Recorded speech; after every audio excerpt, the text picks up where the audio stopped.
Ladies and gentlemen, I am Ban Peng, President of Agora Speakers Singapore. Welcome.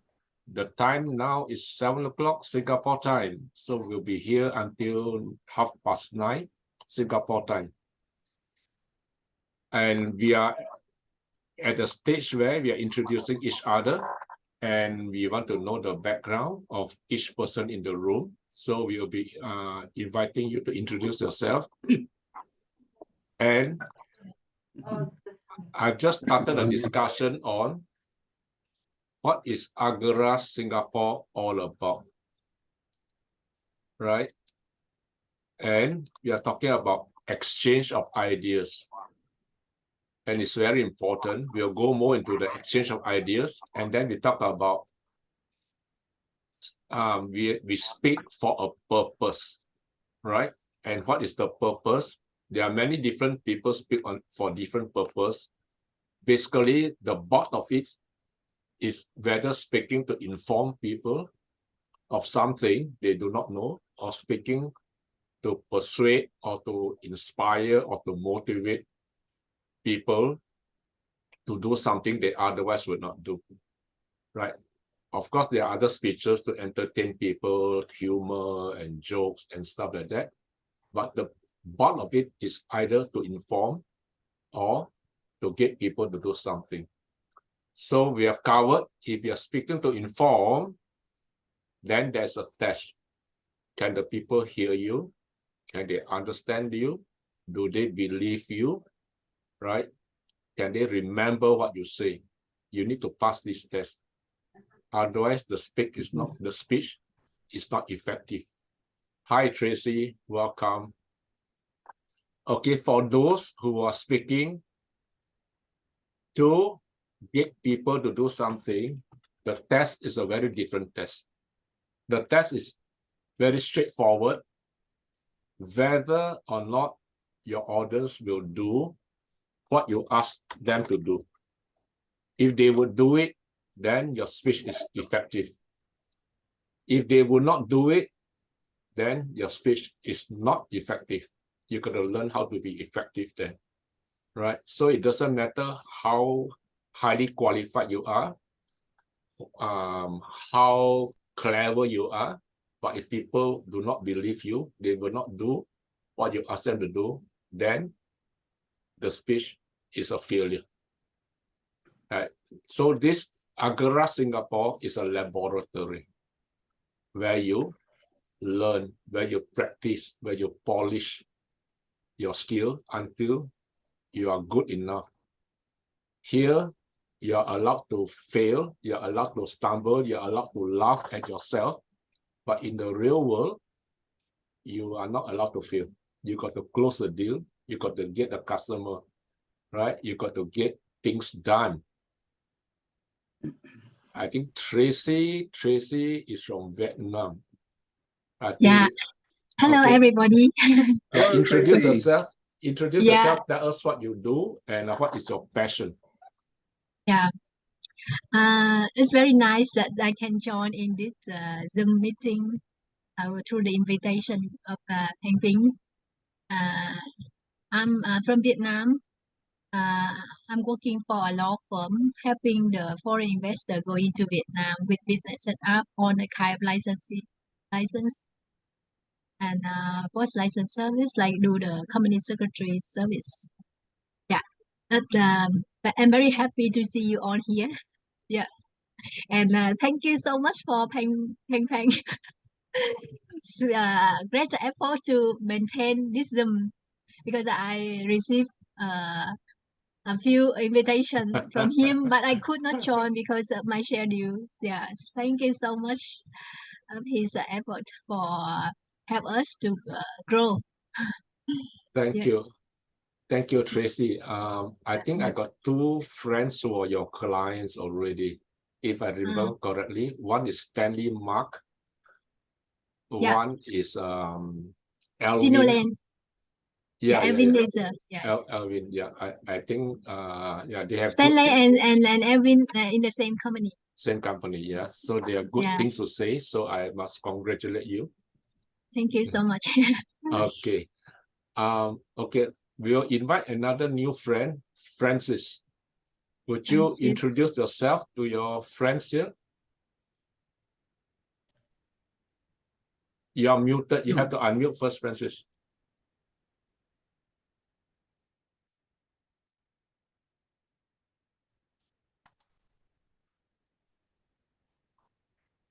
Good. Can you hear me now? Okay. Good evening. I'm from Singapore. I'm a retired educationist, teaching engineering as well as academic subjects. In the meantime, I'm doing volunteering work for the unfortunate people. And also I do a bit of counseling who are expected to change their life. And I do some voluntary in the prison as well as home visits and all that. On top of that, I also do my own hobby, that is teaching people to exercise, keeping fit, and that is my passion. Furthermore, I was invited by Ban Heng, and I joined when I was about to vote for the alumni, and then now I would like to grow more in this field. Thank you very much. Yeah, thank you, Francis. Agora Singapore, number one, we are a community of friends helping friends succeed. All of us are volunteers. None of you need to pay any fee to anyone. None of us get paid for our time spent helping each other here. So it's absolutely volunteering, helping each other. And if you want to meet more friends, to discover yourself and discover your new friends and exchange ideas with people from all over the world, I want you to contact Mike Nicholson, because Mike Nicholson is now busy planning for a global event that will happen in August. It's Agora conference. It's our 7th year anniversary. He needs a lot of help, so I'm also in his team. It's not easy to organize the conference that will last for 3 days, right? So we need 4 days. Sorry. 4 days. 4 days. I think I can only attend 3 days. So it's a 4-day conference. 4 hours each day for 4 days. Okay, maybe Mike, you can give a briefing on a quick briefing on what are we doing in August. Okay, the AgoraCon 2023 will take place on Thursday, Friday, Saturday, and Sunday evening from 9 o'clock Singapore time until 1 a.m. And I think in Vietnam is probably even worse. But in Indonesia, it's really convenient. We meet from 8 in the evening until midnight, easy to remember. And the Europeans and India side, you're easy. We meet you will be there 1.5 hours before 8. So, but anyway, AgoraCon, this is the 4th in 7 years. It's actually our 7th anniversary. We missed a few years. The very first AgoraCon was held face-to-face in Portugal. I think we had about 180 people attend in person. And then we were visited by COVID. So we waited week by week by week by week to see when we could have a meeting. And after 2 years, we decided, hey, this isn't going to happen. So we did a virtual meeting, and we did the first one in Nepal, in Kathmandu. And last year, August, it was in India. And this year, it's based virtually out of Jakarta, Indonesia. The plan, hope, is that we will face-to-face meet in 2024. Although personally, I have my doubts. I like Zoom. I like virtual meetings. They're so convenient. You don't need passport, ticket, or money. It is so good. But anyway, the 4 hours will be different slightly, but we will have a speech contest on each evening, and that will take about 1 hour and 15 minutes. We will have a keynote speaker for 30, 45 minutes. We will have Indonesian history, culture, dances, whatever we can squeeze in. And basically, it's a celebration, yeah, where people are sharing ideas, meeting new friends, and having a good time. So that's what's happening for 24 to 27 August. Put it in your diary.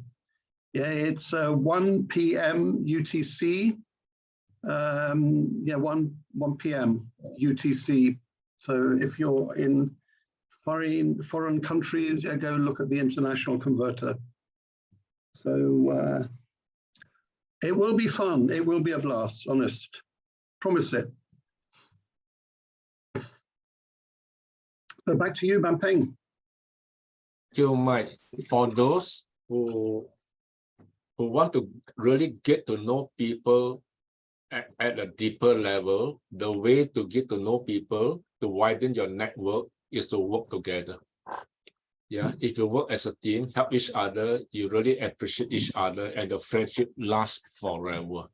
So if you can, I really like you to volunteer, whether do play even a small role, or be a judge in a contest, be a contestant, for example, or be to help with the timing or something, right? So I think I volunteer. I wish all of you would volunteer, do something, because it's a big job, and Mike is only one person. Although he has quite a few people already volunteered to help him, but we need a few little subcommittees to work on different aspects. I think a lot of the time their focus is on culture, history of a country when they are doing the conference. I think one aspect I'm very interested to know more is Indonesia as a business opportunity, right? Indonesia is the fastest growing economy in the world, maybe together with Vietnam and Bangladesh. They are the fastest. Yeah. And they have a population is about 200 million people. Okay, so that is the place to 273, probably 275 million. Oh my goodness, almost 300 million already. My goodness, it's a lot of people. Yeah. So in terms of business, if you want a foothold in Indonesia, in a fast-growing place, Indonesia is the place to be, right? Indonesia is the greatest, biggest market that nobody talk about, because I think the press don't cover Indonesia very much. Singapore tend to get more press coverage. Yeah, but Indonesia. As I say, Indonesia, a lot of people, certainly in America, think that Indonesia is somewhere in the middle of Bali. They're wrong. We are so unknown, as Bampeng said. Yeah, I mean, the fourth largest country in the world, fourth largest population in the world, and a huge 50% are under 30. So it's a very young population. It's a great market.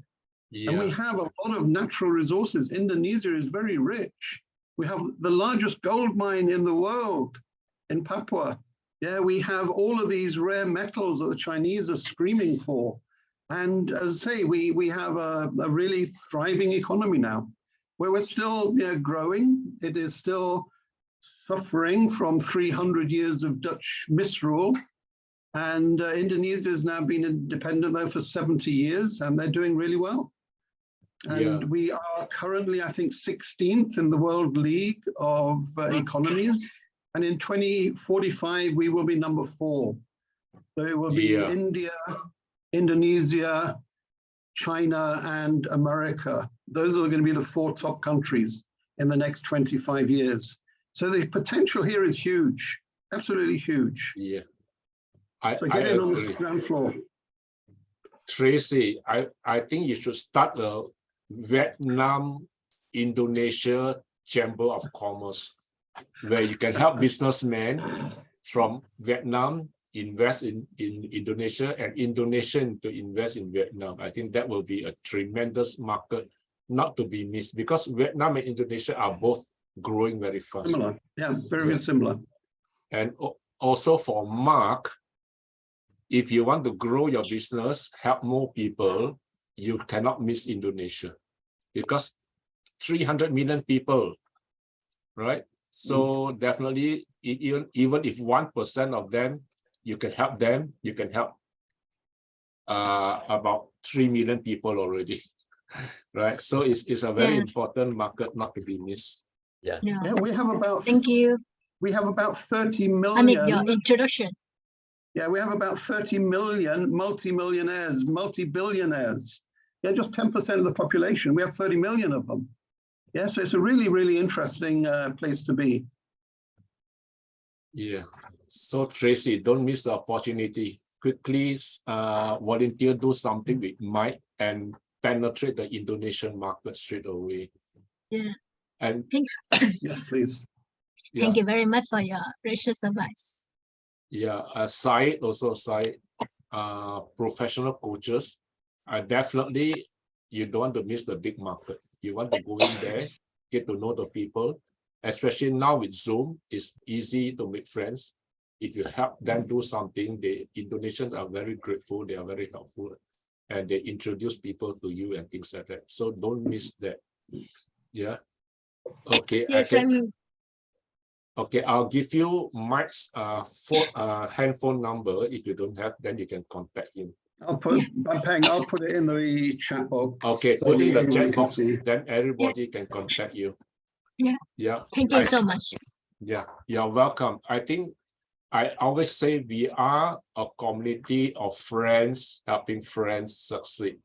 So I have different network of friends, and each time I tell my friends, there's a lot of money out there in the market, right? And we can help each other to pick up the money. Don't leave it out in the market. We need not make money from each other. That's why we don't charge a single cent fee from each other. But together, you can help me, I can help you. Then we can all collect some money from the market. Yeah, that's okay. Let's great do it. idea. Yeah, let's do it. Yeah. Okay, I like that. I like your attitude. You are really, I like that very much. I see my friend Bobby Bock has checked in. Bobby, maybe, yeah, Yeah, yeah. Take a few minutes, introduce yourself, tell us what you do, and what is your passion. Okay, my name is Bobby Bob. Yeah, I'm from Singapore. So I'm I'm a semi-retiree now. So, but I'm a little bit active in real estate, still ongoing, and I like play the ukulele. I like dancing, singing, and traveling.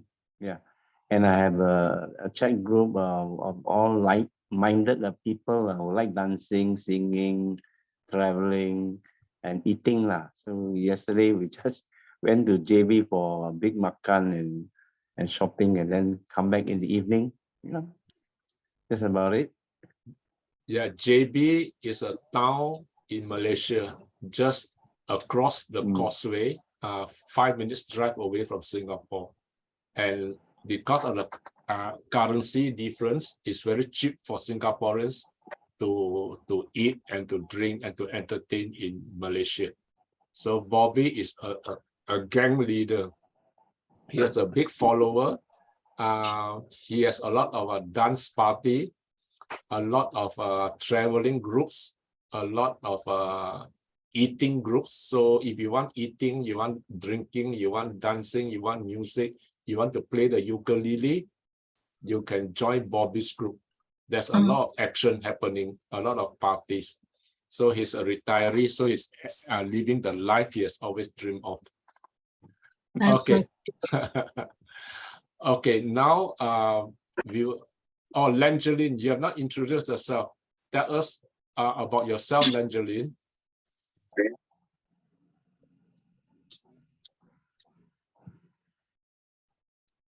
You need to unmute. You are muted.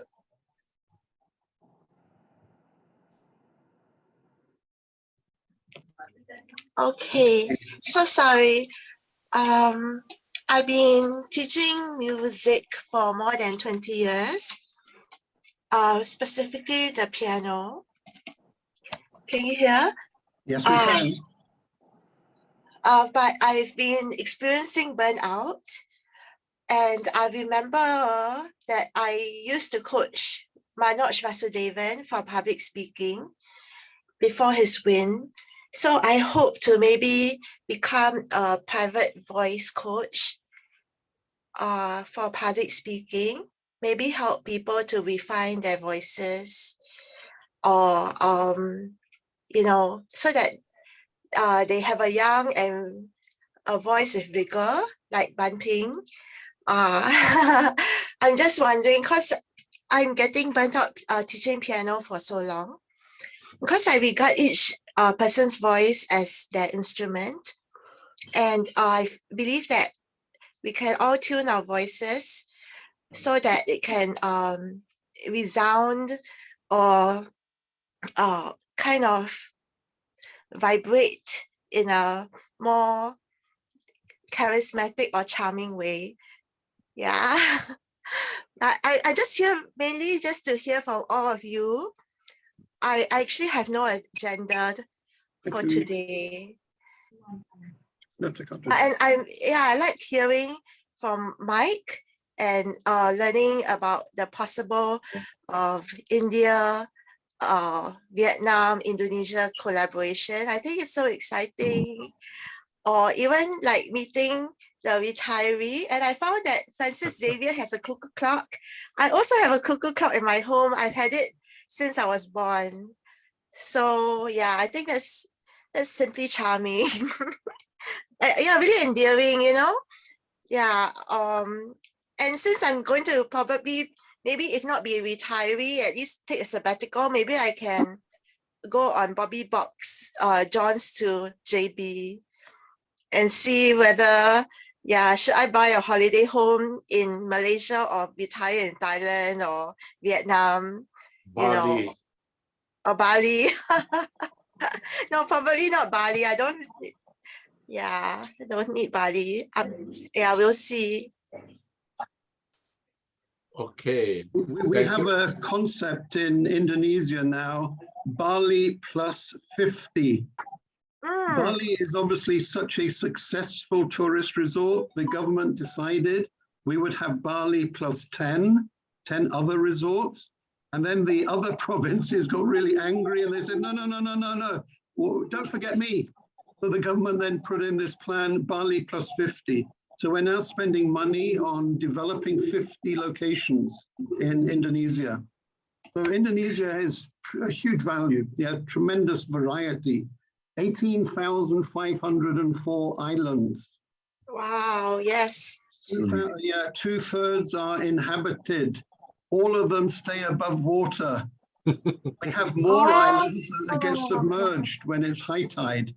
But yeah, no, Indonesia is huge. Yeah, it's 2,000 kilometers north to south and 5,000 east to west. Yeah, it's big. Yes, because So I anyway, heard that 70% of locations that will be affected by global warming and the rising sea tides, yeah, it'll encroach, like 70% of Asia will be affected. So it's surprising that Indonesia is not one of the more susceptible to global warming. Thanks for, I will listen out. Okay. Langeline, one of the good thing you can do is actually to form a group with fellow coaches like Syed, for example, because coaches have their unique industry stress and challenges that you can share and you can actually help each other. Yeah, so that is another way.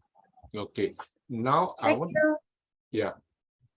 Okay, you can exchange your contact number in the chat group if you wish to, or if not, later you ask me, I can share your numbers as well. Okay, now I want to proceed with the speeches. Okay, each of you who wish to speak, I'll give you 1 minute to introduce yourself and introduce a topic.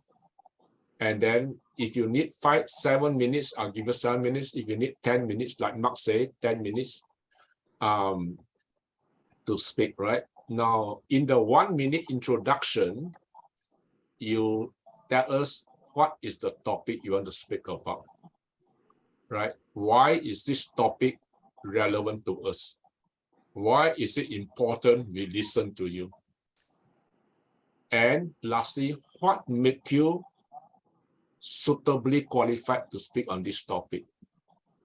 Now, this message, this introduction is a very, very important part for any speaker. Okay, if you don't introduce yourself well, or you don't introduce a topic well, nobody will listen to you. For example, if people do not think you're suitably qualified to speak on the topic, right? If I were to speak on detox and health, people may not believe me because I got no experience in that area. But if Mark were to do it, and she said, I got 5 years professionally, I've helped 4,000, 5,000 people, of course, everybody want to listen to him, right? That's what difference it will make if to say that you are qualified to speak on that. If Tracy were to say, I've helped so many people who come to invest in Vietnam, overcoming all kinds of obstacles they don't expect in a foreign country, of course, she will have authority to speak on that, right? Or whatever area you have to tell people that you are qualified to speak on that topic, right? And whether the topic is relevant, not relevant to us, is for you to tell us. Because if we are not aware, then we feel that, oh, it's not relevant, I will not pay attention, for example, right? So you got to speak on that. Now, remember, when you are speaking, whatever your message is, it is a solution to a problem. Okay. Now, if a person do not have a problem, they do not need a solution. They will not listen to you. Just like if a person is not sick, he don't need to go and see a doctor. He will not need to take the medicine. What you're offering him is like a medicine to solve a problem. So you got to frame your mind in that way so that you can be very effective. And the people know, oh dear, I have a flu. I should take this flu medication that you're going to serve me. Okay? That's how I want you to approach. Now, who want to be the first speaker for this evening? Raise your hand. Okay, Mark, you need 10 minutes, right? Okay, now can you time yourself or do you need help in timing? I need time. I need help to time. Okay, now can you see Mike's screen? Yeah. Okay, Mike, can you help with the timing? I will certainly do that. Okay, after your 1 minute introduction, you just let Mike know I am ready. Then you present your speech, right? Now, when you're finished speaking for 8 minutes, Mike will flash the green screen for you. Can you see Mike's screen now? What is the color?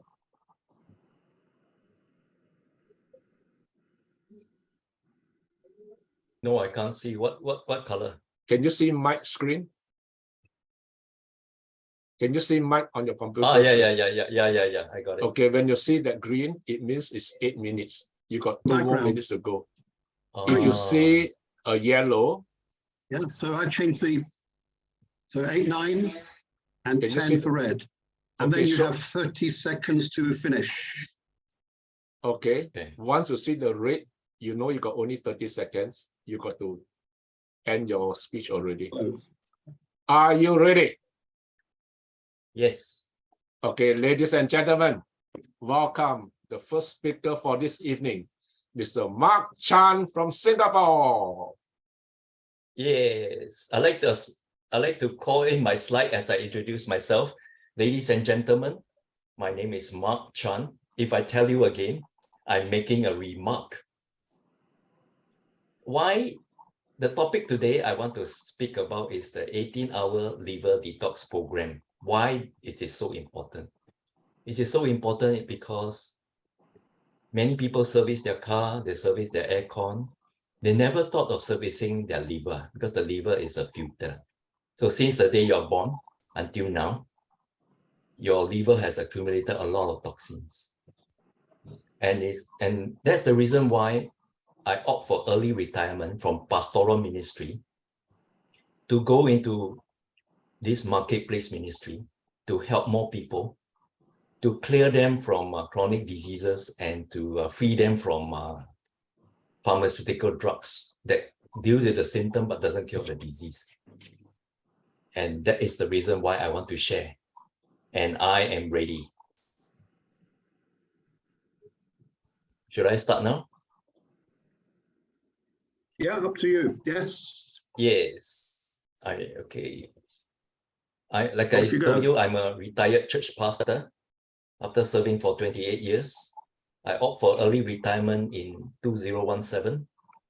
Why do I speak about liver detox? Because I am qualified.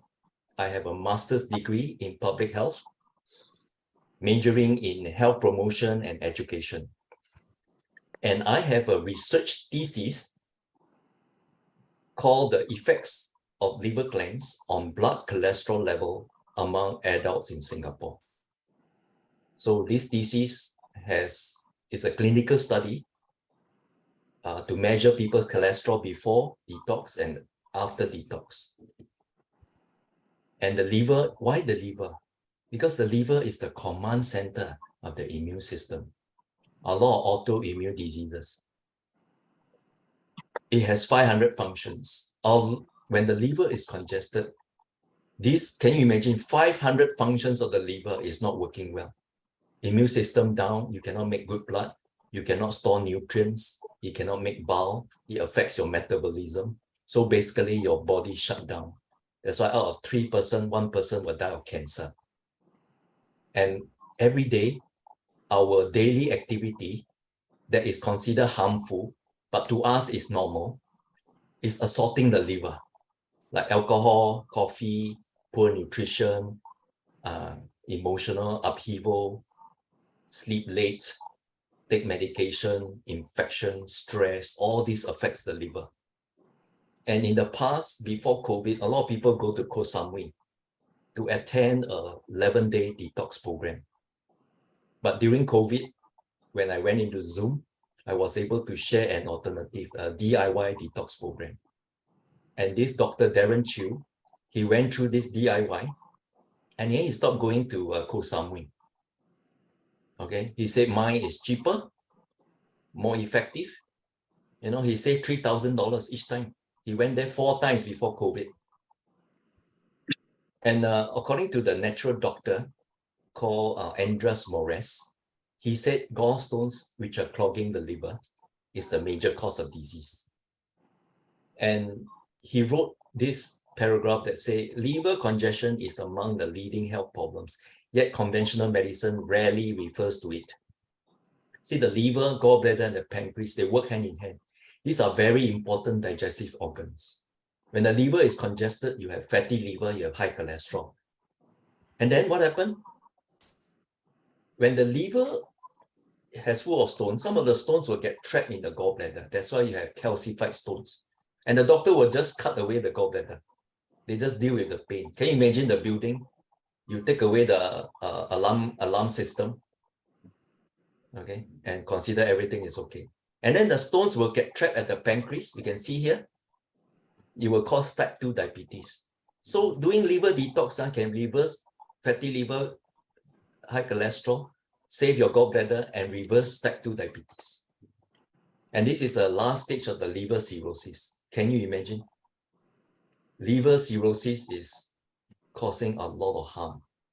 And you can see some of the stones that are trapped there, and the liver ducts have collapsed. So fatty liver can be reversed by doing a simple remedy, a DIY remedy. If you don't do anything about it, it becomes cirrhosis, then it cannot be reversed anymore. So when you take my product, which is oil, juice, and magnesium, and this is what happened. The liver ducts will dilate and stones will pass out through the liver, gallbladder, and the pancreas via the common bile duct and go straight to the intestines, large intestines, and purge out through the anus. So it cleans the liver, gallbladder, pancreas, colon, and the large intestine, okay? And then you can see these are the stones that are purged out. These are not feces. Why? Because when they purge out, they use a shower head or bidet to spray away the feces for 30 seconds. And what remains are the stones. Because the liver, after filtration, it will leave a residue called gallstones. And these are the ones that congest the liver. Okay. The one on your left is my client's. The one on the right is mine. Because I'm a vegetarian, so I have lesser stones. Okay. And they are supposed to collect the stones and take a picture and WhatsApp to me. I will analyze the stones based on their color, size, and quantity. And it's often very accurate. Okay. If you have high cholesterol, you have yellow stones. If you have cancer, you have a lot of congested stones. And if you take medication, you have red stones. And a person with eczema, they will have worms. You can see down there, worms coming out. And you can see purple stones is hepatitis. Dark green is heavy metals. And the bottom right is the calcified stones. And the red one look like goji berry is actually due to chemical consumption through medication. And you can see so many stones. That's why my tagline is, I shall leave no stones unturned. And you can see worms can come out. People like to eat oyster lah, sushi lah, sashimi lah, all the rare raw fish, all the worms will come out. And you can do an overhaul cleanse.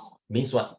Do until no more stones. So I have this client, he did detox for the 5 times. They put the coin to compare the size. So you can imagine the old coin, how big are the stones. So this guy did 4 times, a lot of hard stones came out. Then he did the 5th time. No more stones already. You can see. He completed his overhaul cleanse at the 5th time. Then 1 year later, he will do a servicing cleanse. Just like your car, you never service. You do an overhaul. Once a year, you do a regular servicing. So he did a yearly servicing, and these are the stones. The coin also changed to a new coin. And then 2nd year, he did a 2nd year servicing cleanse. And then when the liver is congested, you have detox problem, your body start to oxidize, free radicals. That's where the cancer and health problems comes. And then you take medication, it further congests the liver. This is a vicious cycle of chronic toxic overload. And I'm here to address the problem at the root, that is the cleanse the liver. So during COVID, you can see I have people doing a bioresonance scan before the detox. You can see a lot of people got this lady, 57-year-old lady, she doesn't have any green reading. She has 4 yellow readings. So after detox, what happened? From no reading of green, she has 4 green readings, 4 normal readings. So you can see it's very effective after doing detox. And the heart disease is one of the number one killer. A lot of people die suddenly of heart disease. You can see the elasticity will go up, blood fat drop, elasticity, the main artery went up, okay, and so on. And you can see fatty liver. This lady has fatty liver. After doing 3 times, become blue. After doing another 3 times, 6 times, it become green. So you can reverse fatty liver without medication using natural remedy. That's why doctors don't like me, you see. I have so many examples to show because of time. Even you can see osteoporosis can be reversed. You can see bone density very low. After doing 3 times, the bone density increased by 130%. Do another 3 times, 6 times, increased by 257%. And osteoporosis dropped by 58%. Okay, and this is a simple remedy that can help many people. So that's why I deliver. Those people with poor memory because of aging, you can see your memory will increase by 30%. Heavy metals will drop also. Lead dropped by 11%, mercury 36%, cadmium 59%, aluminum 57%. And pesticide also can drop by 67%. All of us have pesticide poisoning because of our food intake. Okay, so you can see why it's so important to detox your liver. And people with eczema, you can see only 1 green reading after detox. 1, 2, 3, 4, 5, 6 green reading. You want good skin? Don't go for Botox, go for detox. Okay, and you can see this lady, she got allergies. Okay, after doing one time, see the allergies disappear. And she gave me a powerful testimony. And just do one time, you know, without any change of lifestyle, the allergy disappear. You see, the root of all problem is congestion and toxicity. You just remove it, the body heal by itself. We are very concerned about COVID. You can see the immune system will go up. You can see the bone marrow index increased by 41% after doing 3 times. The respiratory index will go up by 88, the mucosa 22. And this is an 18-hour program. Starts from day 1, 6 p.m. to day 2, 12 noon. Okay. And this is my product. Okay, all natural. We use oil, we use juice, we use magnesium. Okay. And this is a basket to collect your stone. This is a shaker. This is a manual. This is a probiotics. This is electrolytes. That's it. Okay. And wait, one more. ChatGPT. I asked a question. In applying liver cleanse, many gallstones are passed out. What are the composition of this gallstone? It said gallstones are composed of cholesterol, bilirubin, and water. Does the discharge of gallstone lower blood cholesterol? It says yes, it does, according to the ChatGPT, you know. And then I asked another question, the ChatGPT. I say, what are the benefits of doing liver detox? It said the benefits are as follows: improve digestion and bowel movement, clearer skin and softer hair, better concentration and focus, improve mental clarity and energy, reduce inflammation and pain, improving breathing and circulation, improve overall health and well-being. And this is just the surface. Okay, that's it. This is the last slide. Back to you, Bumping.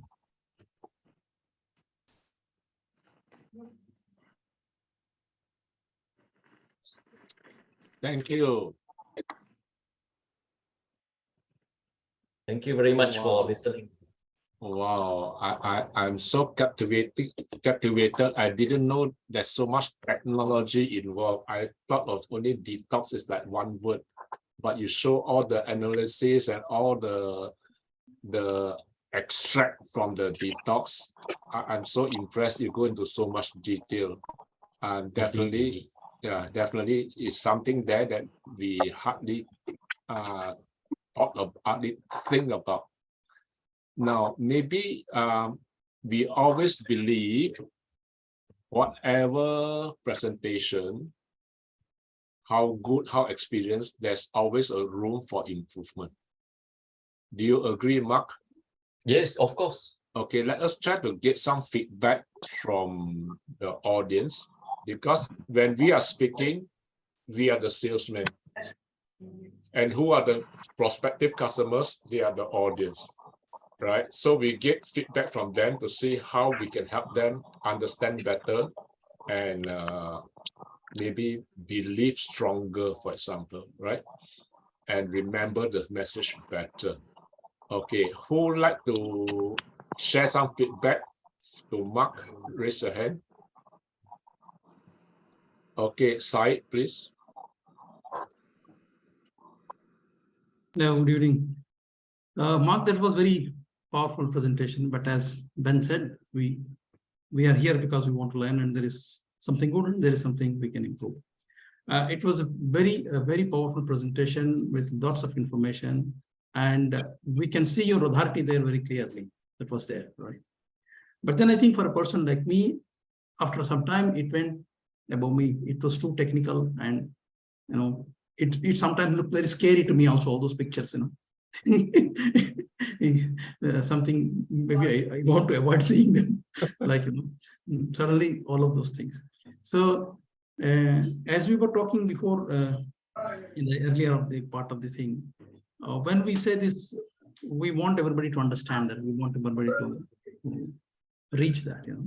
So I think you need to technically you may need to bring it a little bit down, so make it easy for people to understand. And also, I think when you have these products, you must be having a certain program or certain method or certain process of doing it. Maybe you need to also tell us that how, because in the end, we know that there's a product, but we don't know how to implement it or how to get it out, things like that. So in the closing, maybe you need to add those components to that. Hope that helps. Yeah. Yeah. Thank you, Syed. Yeah.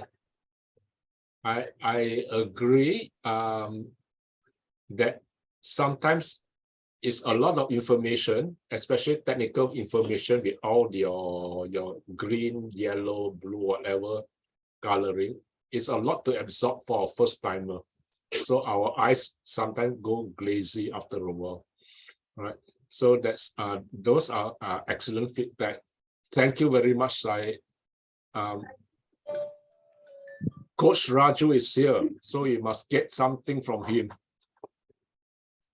Yeah, I think it was a very compelling presentation. I like the way you established your credibility, why we should listen to you at the very starting, which is great.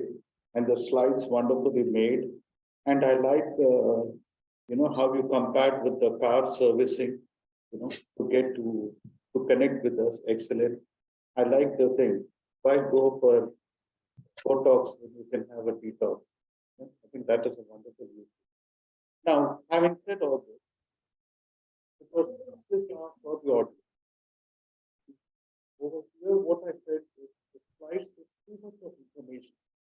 Before now, we are going to the slide and it moved to the next slide. So that's something. And definitely for me, the thoughts what I got when I listened to it, I was wondering what strokes do I have? That was the idea I had. And I think you should give your contact details and concentrate more on the solution part of it. That, okay, these are my contact details. This is what is going to cost you, something like that. So the audience know what is the next step to be taken. But otherwise, thank you very much. You left no stone unturned. Oh, great feedback, Coach.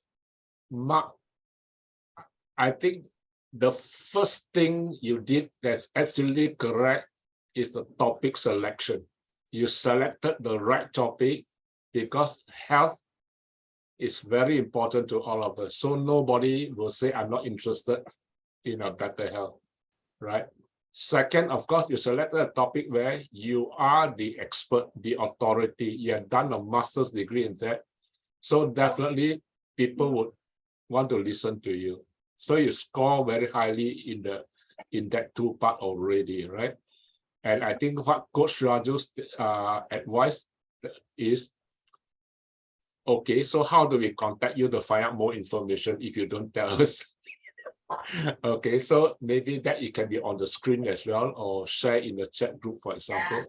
That will be excellent. Okay, we will move on to the next speaker. Again, 1 minute to introduce yourself and the topic and tell us about your credential, your suitability to speak on the subject. And you have asked for 6 minutes to speak. So I'll ask Mike to help me. 4, 5, 6, right? 4. Okay. Can you see my screen, Syed? I can see my screen, yeah. Okay. Mike, can you flash the green card, yellow and red so that he can see? Make sure you're not color blind.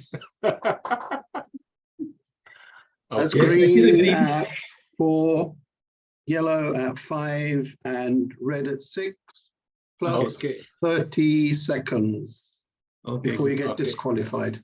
Okay, are we ready, Sai? I hope I won't be disqualified. Okay, ladies and gentlemen, second speaker for this evening, Sai Muhammad from India. Yeah. Hi guys, very good afternoon to you. And this is Said. I'm from India, south of India, Visakhapatnam, from where Agora started. I live long time of my life in the corporate sector, nearly 3 decades, worked in different countries, different people. But right now what I'm doing is I help people overcome. There is something called a mediocrity, which we often don't recognize or we try to ignore it, but it's there. And I know a lot of people have supported this. I have supported. And now my mission is to help people overcome that. I'm into that space now. Now, why I am there, why I choose this particular thing is, I have realized, having coming to this field of coaching, that how much it has deprived me of what I could have been. And I know there is a lot of people, especially the youth, they are deprived of this. Now, I want to help them get out of this. Right? That's where I am. And today, I'm going to talk about something which is just recently I wrote a few lines about these things. The thing is, every day, sometimes, I ask myself,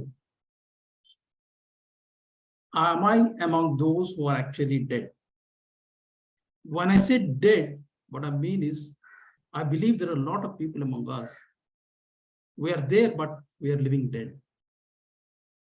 Why I'm saying that is, we are living, but are we growing? And if we are not growing, if our tomorrow is not better than today, if our today is not better than our yesterday, that means we are dead. We are where we were. And that's not how we, being human beings, are supposed to be living. Because you see, if we believe in God or whatever the power it is, if he has created us a human being, rather than as any other animal, he has given us certain qualifications, certain capabilities, where we can grow each day. We can really work on ourselves and become something big. And why we need to do that is because when we are here on this earth, we have a responsibility towards the earth, towards the society, towards our fellow human beings. So when we grow means we can contribute more, we can do more for others. That's the reason we need to grow. So each day I ask this,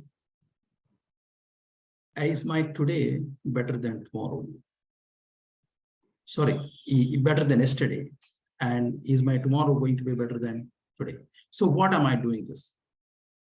So what are the things that we can do and how we can bring this into our life?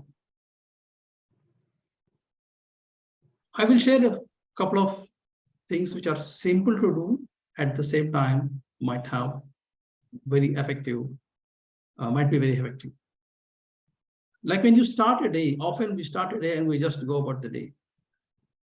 I suggest take 5 minutes, stop, think, what am I going to do today? What are the things that we need to do today? 1, 2, 3, right? Just 5, 10 minutes, not more. So as the day progresses, just check on that, whether you're doing those things. You have finished it. When I started my career, we had this system called a day card, which we used to have in our pocket, where we used to write every day what we are supposed to do, the client we were supposed to call, and visits that we were supposed to make. What I realized in those days was that when I finished my day, when I check my card, I know what I did for sure. But more importantly, I knew what I did not do for the day that I was supposed to do. So it's a 5 minutes job in the morning. You do that, it makes your day effective. And in these 2-3 things that are whatever you're listing, one important thing you always add is learn something, read something, write something, listen to something that will help you improve. This number 2. Every day, something, maybe 1 millimeter or 1/100th of a millimeter, but there has to be some progress. You got to be better. You got to get better. When we do this consistently every day, I'm sure by the time you reach 6 months or even in 90 days, you will see a dramatic change in yourself. Just imagine in a year how many books you would read if you do this consistently. Just imagine how many podcasts or good things you could listen in a year when you do this. It makes a great impact on you. When you change, when you grow, when you develop, obviously you can share that with others and you can bring a change in others. And the most satisfying thing in life is seeing change in others because you did something. That's the best thing. Nothing to beat it. Nothing to beat it. Now, the last thing is that when you go to bed, do two things. One, you thank. You thank for everything that you had for the day. Everything. Simple things to biggest things. Even the simple breathing. You thank. Okay. Have that gratitude. Then the second thing you do is that you again evaluate what you have done today, what you have finished, what you have not finished. If you have not finished, why you did not finish, how you will include this tomorrow and make sure you finish. With that, when it becomes a habit, when you do this consistently for, let's say, 90 days, it becomes your habit. When it becomes a habit, your life is going to be dramatically different. Dramatically.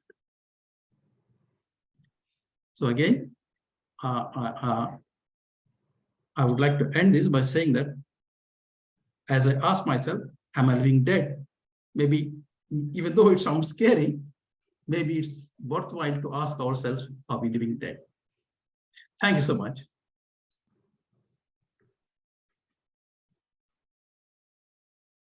Thank you, Syed. Awesome. I love your speech. Thank you so much. Okay, I'm inspired. I feel the recommendations are really practical steps we can actually take. So in fact, I'm using one of the your recommendation, and I can see the dramatic change in my life over the years.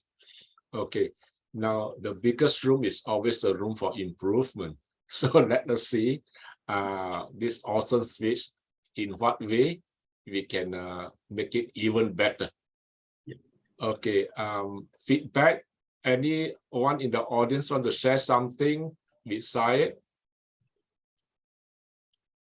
Maybe I invite Coach Roger, you come later.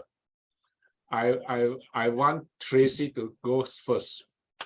Share something with Syed, Tracy.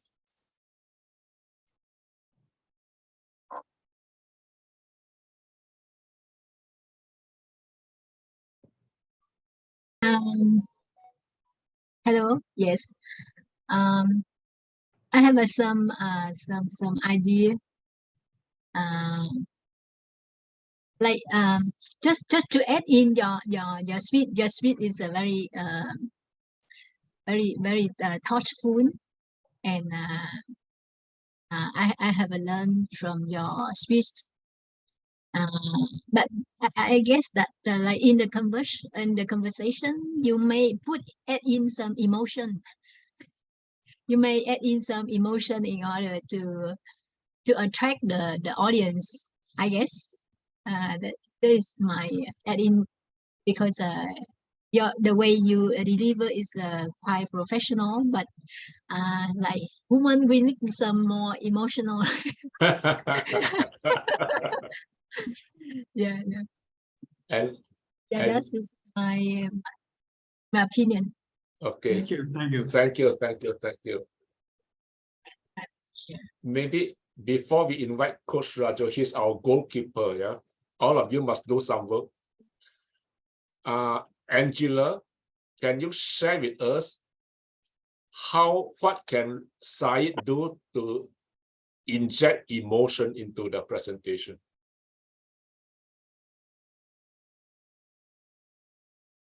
You need to unmute yourself.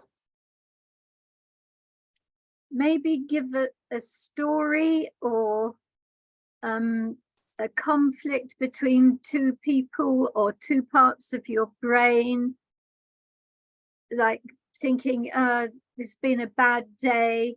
Well, I don't have a bad, I mean, I liked his example about not being able to breathe. Just the fact that you don't have a bad cold, how much worse it would be if you had a bad cold and you couldn't breathe. I mean, never thought of, I mean, you think that the day after you recover from a cold, but you don't think about that other days. You could do just what I did and say, just think how dreadful your day would be if you had a bad cold. Okay, thank you, Angela. Thank you. Now we invite our coach Raju to give some feedback. Syed, can you hear me? My voice? Yeah. So what I like in your speech is the natural conversational style of speaking, which is excellent. And you had gestures, given at the online meeting. You were trying to demonstrate what you actually mean. I like your key rules, very simple, very practical. You can get an immediate scale. What was the title of the speech?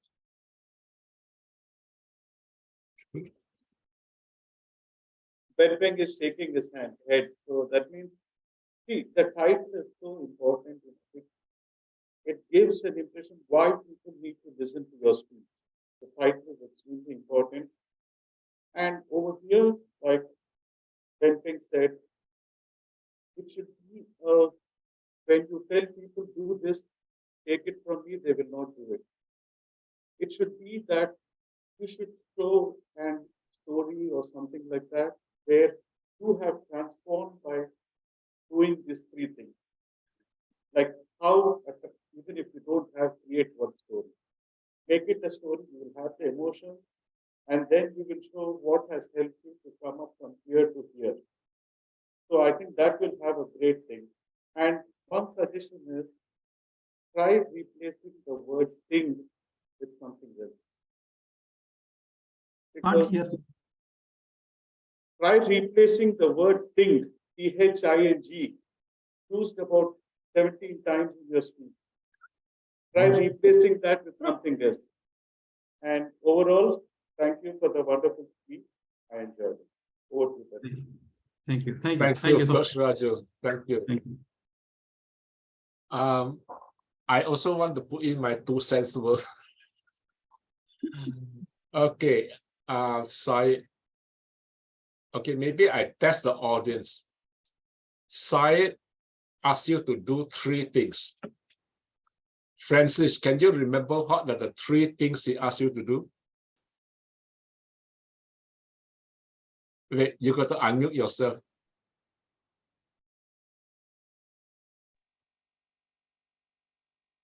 First of all, when Syed speaks some of the words, I could not hear clearly. And then second of all is expression with a very deep passion of passionate way of talking, but he speaks about what he feels about what he wants to do. And second of all, I feel that he is always, pardon me for saying this, he's always trying to analyze himself and others. Okay. Third of all, he do it with good intention, like maybe, sorry also offended, maybe lecturing how you should go about living your life and all that. That's another part which I share. Okay. Yeah, thank you, Francis. You're the most honest man that I know. You really speak very openly from your heart, and I really appreciate that. You know why? Sometimes when we speak, we don't realize what the audience is hearing. We speak believing that we got this wonderful message and it's going across. But when you listen to the audience, they are listening to, they get a very different message. So we got to learn from there how to deliver so that what goes in is exactly what we intended. Okay, now let me give another memory test. Bobby, Syed recommend 3 things to do. Can you remember what are the 3 things?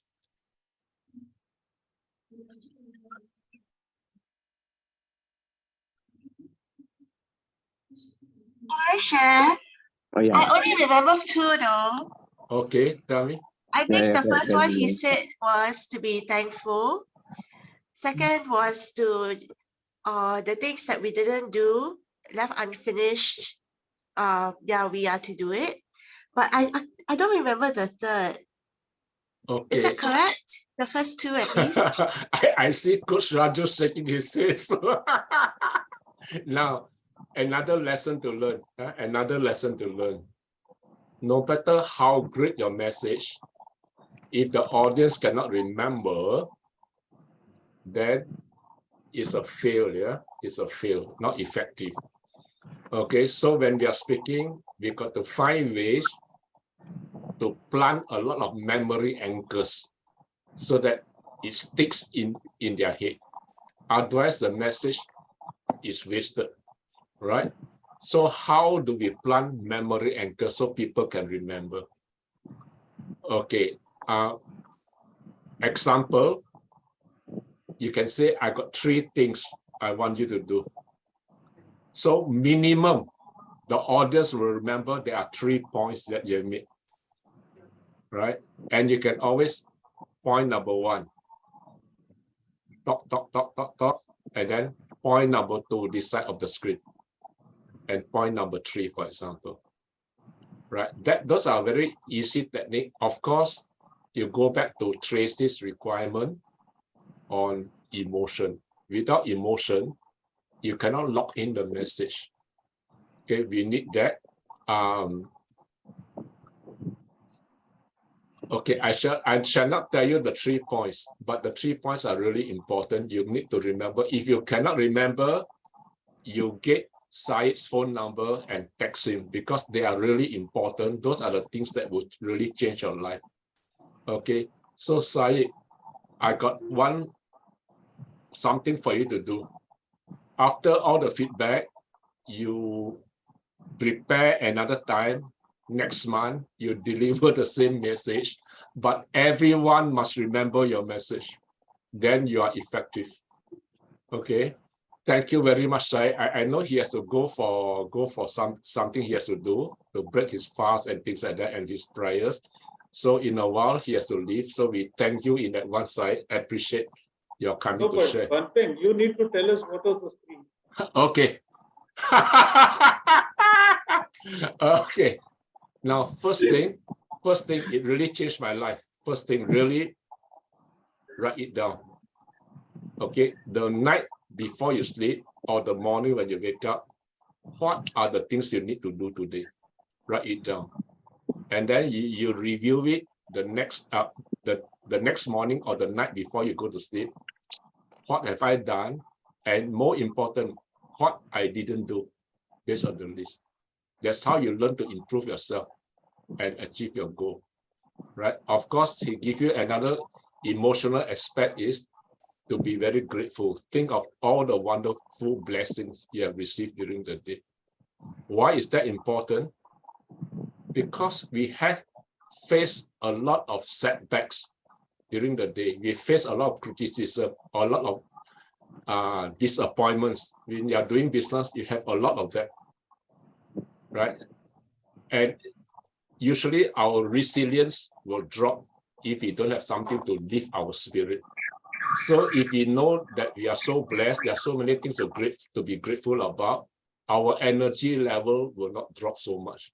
We will continue to fight because we know, right? We are so blessed. Okay. And the third thing, now I remember earlier, but as I'm speaking, the thought went out of my brain. So, and this is all Syed's fault. He didn't plant the memory anchor in my head. Next meeting, I'll tell you, okay? You want to know the third one, you come next month on the first Wednesday. Okay, the second one was learn and listen. That was the second one. Listen and learn, right? Okay, thank you very much. Improve every day. Improve every day. Oh, thank you. Okay, now my next month, Syed have one more chance. We bring new audience and then we test them one more time. Thank you. Thank you so much. Thank you for your feedback. You. Means a lot. Yeah. Yeah, we are here because not that we want to poke fun at anybody or make joke, but it's a serious way of learning. Yeah, we can afford to laugh at ourselves here because here we are among friends. But when you're out there pitching your business, you cannot feel. And the audience there will not tell you, they cannot remember, right? So here we have a lot of honest people who will tell you. Then that's how we improve. Thank you very much, all of you, for sharing your feedback. Now, who want to speak next? I take leave. Okay, thank you, Syed. All the Thank best you. to you. Thank Thank you. you. Thank you very much. Thank you. Okay. Now, who want to speak next? Okay, Tracy, how much time do you need for your speech itself? But you're muted. You need to unmute. I think that it's less than 10 minutes. Okay, So is it fine? We'll give you 7 minutes. Okay. If you speak below 7 minutes, it's all right. So Okay. can you see Mike's screen? Mike. Oh, the red. The red one, okay? Yes. Yeah. Mike show her the yellow background, the green one. When you say green, that means you have utilized 5 minutes. Now you see the yellow one, that means you spoke for 6 minutes. If you see the red backdrop, that means 7 minutes, and you've got 30 seconds to finish your speech.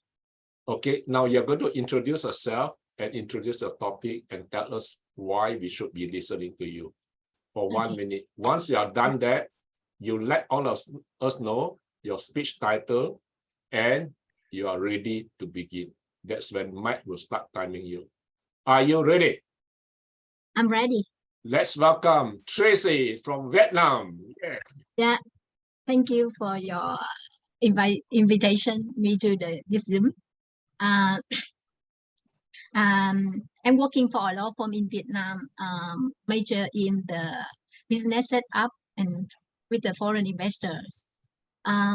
For the last 3 years, I have explored a lot about the knowledge about the inner self, or we can call it like spirituality. Yeah. I have traveled to India and to follow some guru. Yeah.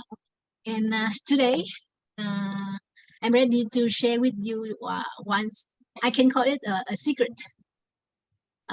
Would you like to hear the secret? Sure. Yeah. Thank you. Yes.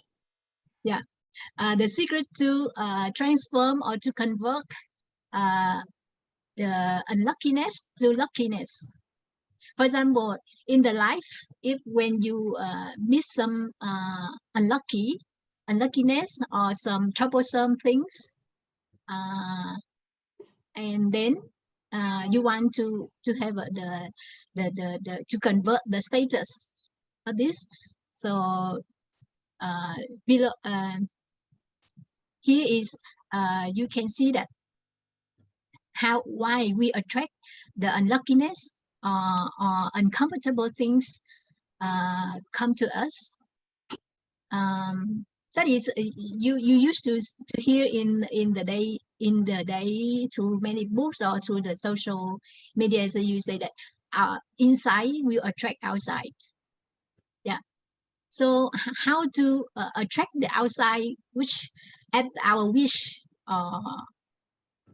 That means that we cannot change the external situation or external, I mean the people outside, we cannot change them. We cannot change the things and the people. So we change the inside. But at my view upon, I look at like inside. So how to change inside? Because our body is here, is here from some years since our birth. How we change it? We change it. I see that there are 3 points. 3 points you can think of, like first is what we input in our body. First is what we drink, what we eat, and what we breathe. We breathe in with our daily. That is a 3 things. For example, we need to what food we should eat. For example, like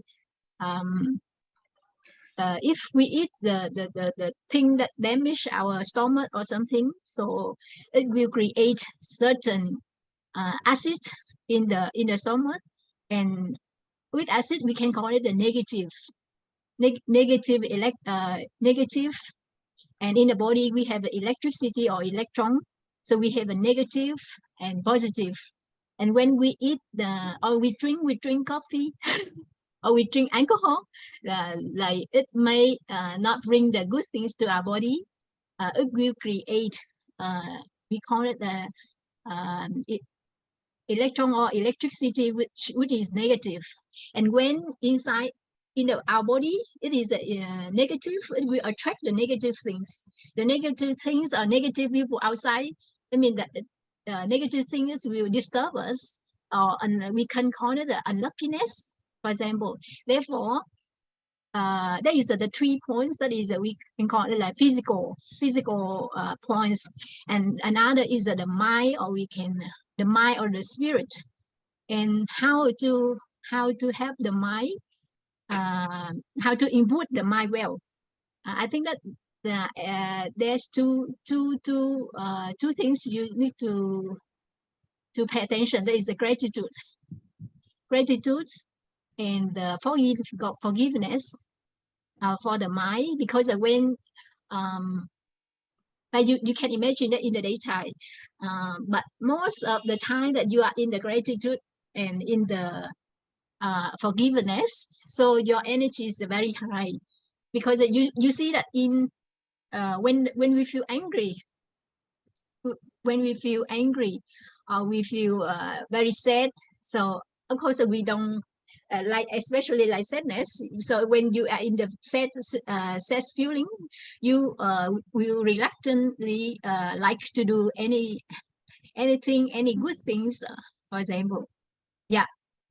That is I mean that there are two parts. One is the physical, and the other is the mind or the spirit, that you need to pay attention when you input in the body. In order, because when for example you eat the right thing, the good thing, the precious food, for example, and you breathe enough oxygen into the mind, and you drink well, you drink the good herbs, etc., and you feel in peace, your mind in peace, and always in gratitude, or in forgiveness. So that will create the environment in your body. We call it like the environment that you go come to the balance of zero, or sometimes high is positive, and then what inside will attract outside. And then, for example, like in order to have input well, you pay attention to what you input, and for the breath thing, you have to like do the exercise daily in order to get enough oxygen into the body, to transform the nutrition into every cell of the body. And then when your energy is high enough, it will transform the situation outside. Yeah. That is my secret that I can find out for myself. I share with you. Yeah, that is the input. There are two parts. One is for the, we call it physical. Yeah. Drinks, what we drink, what we treat, and what we breathe. Breathe means we have to do exercise. And then for the mind, we can we can study in order to have a certain knowledge, in order to know how to be in forgiveness, how to be in forgiveness and in gratitude. And we need the knowledge in order to achieve that status. Yeah. Thank you so much for your listening. Yeah. Oh, thank you, Tracy. Awesome, great job. Thank You're you. speaking in Agora for the Singapore for the first time, and I'm very, very impressed with your speaking ability, with your composure, and with your speech structure, and with your voice. It's very clear and loud. It's amazing. Great job.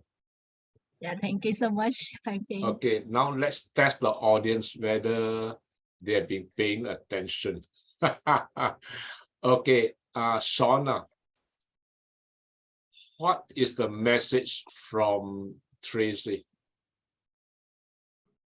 Yes, what I heard from Tracy is that we need to breathe in or get the right food for our body and our mind in both physical and spiritually, so that we can attract the right or adopt the right attitude, so that you are what do you say? So that you are in the right place to attract the right things into your life. You have more fortunate happenings in your life rather than negative things. So that's what I understood from Tracy's speech. Yes. Great job, Tracy. Yeah, that's correct. Yeah.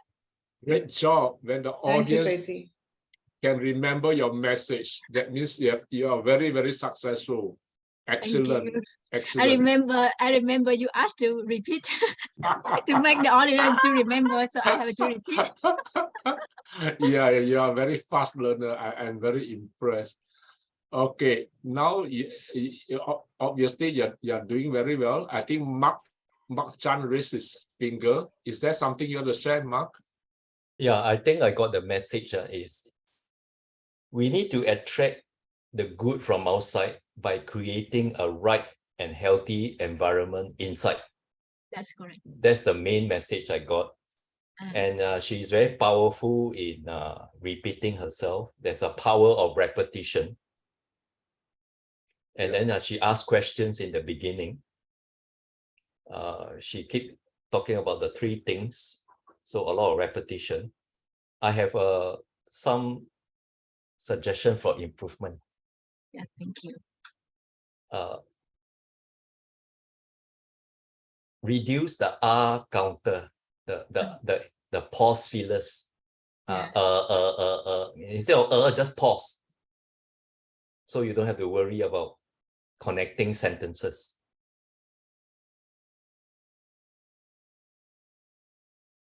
If you do that, then it will be very smooth. Won't get distracted, because Toastmasters got very distracted with pause fillers. And then you get distracted with pause filler, you don't know what you're talking about later. I think it's so important, the message that you say, you focus on the physical, eat healthily, drink healthily, exercise. That's the physical. Then you mentioned the second one, the mind. You must improve the mind by having a spirit of gratitude and a spirit of forgiveness. But I missed the third point. I couldn't get the third point, because maybe you can tell me or somebody can tell me. No, it's a trick. She tell you 3 points, but she gave you only 2. The third point I will tell you now.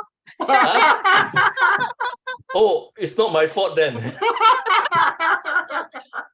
It's just to see if you're listening. The third point is to be balanced. The mind to be balanced. Okay. Okay. Thank you very much. Thank you for your Tracy, you're Yeah. not a very good sales lady. Next time you tell her the third point, you must come to the next meeting. Okay. Okay, Mark. Thank you, Mark. Before I invite Mike or Coach Raju to share, I want to ask you, are you reading from a script somewhere? Did you write notes and you're reading from it? It appears yes. like you're reading. Yes, because just now Saeed, when he spoke, he was speaking with an Indian accent. I find it difficult to concentrate. And right now with a Vietnamese accent, it's even worse. With a lot of pause fillers, I get very distracted. So I have to listen carefully and write down at the same time. So if I don't write it down, my mind will wander. My mind will say, how come she keep using the pause fillers? Okay. So I force myself to concentrate on the message by writing it down. Yeah. Okay. Yeah. Mark. Thank you Mark. so much. I got to know humor, a person with humor sense. Okay. I want all of you to stop taking notes. I want you to live in the real world. When you're outside talking, nobody take notes. So no, if you are not good enough, nobody remember, nobody believe. By taking notes, you may have given the speaker the wrong impression that they are so good, right? So you must not take notes because you want to reflect the real world. Okay. So that's an important learning experience, so that you force the speaker in future to speak in such a way that people can actually remember. That's part of the in fact, a very important part of the training. Yeah. Okay. Now, yeah. Now we should invite Coach Raju to give us a more professional feedback. Okay. Before I start my evaluation, this is my evaluation in Indian accent. So, so you get ready with your notes. I think, Tracy, it was a wonderful speech where you spoke about the physical manifestation and the mental manifestation in a beautiful way, but some points were going like this over me. You know, I could not catch up with you. So now my suggestions for the improvements in speeches, it's a very good topic to spoke about, which is applicable for all of us. Now, what you said for Syed's speech, I will tell for your speech. Where are the emotions? Now, emotions come when there's a story involved. When there's a story, then you can talk about your transformation before doing the course, after doing the course. What was the transformation? So that will give the. Now, sometimes repetition also could result in boredom. Like why I say that is that because the same point if you're repeating it, but say it in a different way. But repetition of the point, but not the same example. And probably an action plan for the audience, what they need to do to know the secret, that would have further added power to it. And as Mark said, after 20 hours, I stopped counting the hours. So next time when you speak, be conscious about it. Don't try to avoid it, but be conscious about it. It will reduce. And keep coming more to Agora. Over to you, Yeah. Thank you, Coach Raju. Thank you. A little bit signal. Yeah, I think what he said is really important. The sense. Can you repeat? Yeah, I had to translate the Indian Qatar accent to English for you. because of the signal, not the.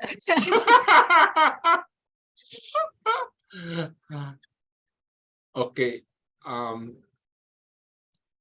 The advice is the same advice as you have given to Syed, emotion. And how to create the emotion, Coach Raju said, tell the story. Right? Tell the story. So that's how you get the emotion. Emotion is what get people to take action. Facts, people can learn, they can understand, but they may not take action. But if you give the emotion, and the emotion, I want to add a little bit more because Coach Radu don't have so much time, so I'll add a little bit more. How you deliver the emotion, this is one way you can consider. When you want people to do something, you have to give them one emotion, which is, if you don't do what I tell you to do, this is what happens. Give them a story of someone who is doing things the wrong way. And this is what happened to him. See how he suffered, see how much pain he got to go through. And then you give another story of this person who did exactly what you recommend. And how wonderful his life is, how successful, how happy, how healthy he is. right? So there's a compare and contrast. Then people, it's easy to decide, oh, I should do this way because I don't want to suffer. I want to enjoy the wonderful life. Okay, so the emotion must be compare and contrast. That easy for people to decide. Just telling them the facts is good, and yet it is not good enough to get the action to be taken. Okay, the third emotion you want is the sense of urgency. Do it now, right? Because tomorrow may be too late. Tomorrow you may not even wake up in the morning, for example. Or tomorrow you may be already stage 4 cancer, so you better do your detox today, for example, right? So the sense of urgency is a key emotion, and you bring that at the closing, at the end, so that people, they will rush to you and say, Tracy, please help me, please save me, right? I want to do it now. I don't want to wait until tomorrow or next year. Okay, so these are the basic emotions you must learn to master if you want to be effective. Thank you. Thank you so much for your precious advice. Okay, today is free, but if you come another day, you may have to pay a lot of fees. Okay, thank you. Anybody else want to share about this general area of feedback before we move on? Because I find this to be very interesting. Mike, it looks like you have something on your mind. No, I'm just trying to work out which day of the week it is today. I don't want to get too technical. Okay, now, I'm fine. Okay, who want to be the next speaker? Raise your hand. Angela, how much time do you need for your speech? You are muted, we cannot hear you. 7 minutes. Okay, so can you see Mike's screen? Can you see the backdrop? Yes. Shall I try and save it? Pin. Okay, you can see the. Okay, the same color thing, yeah. 5, 6, 7. So at 7 is a red screen, and you got 30 seconds to wrap up. Angela. Oh, she runs away from me. Sorry, I pick up my prop. Oh, your prop. Okay. Now, okay, are you going to present standing or sitting? Standing. Okay, you may want to move the chair away so that you don't feel your red chair. Then you don't feel it's obstructing you. Yes, good idea. Thank you.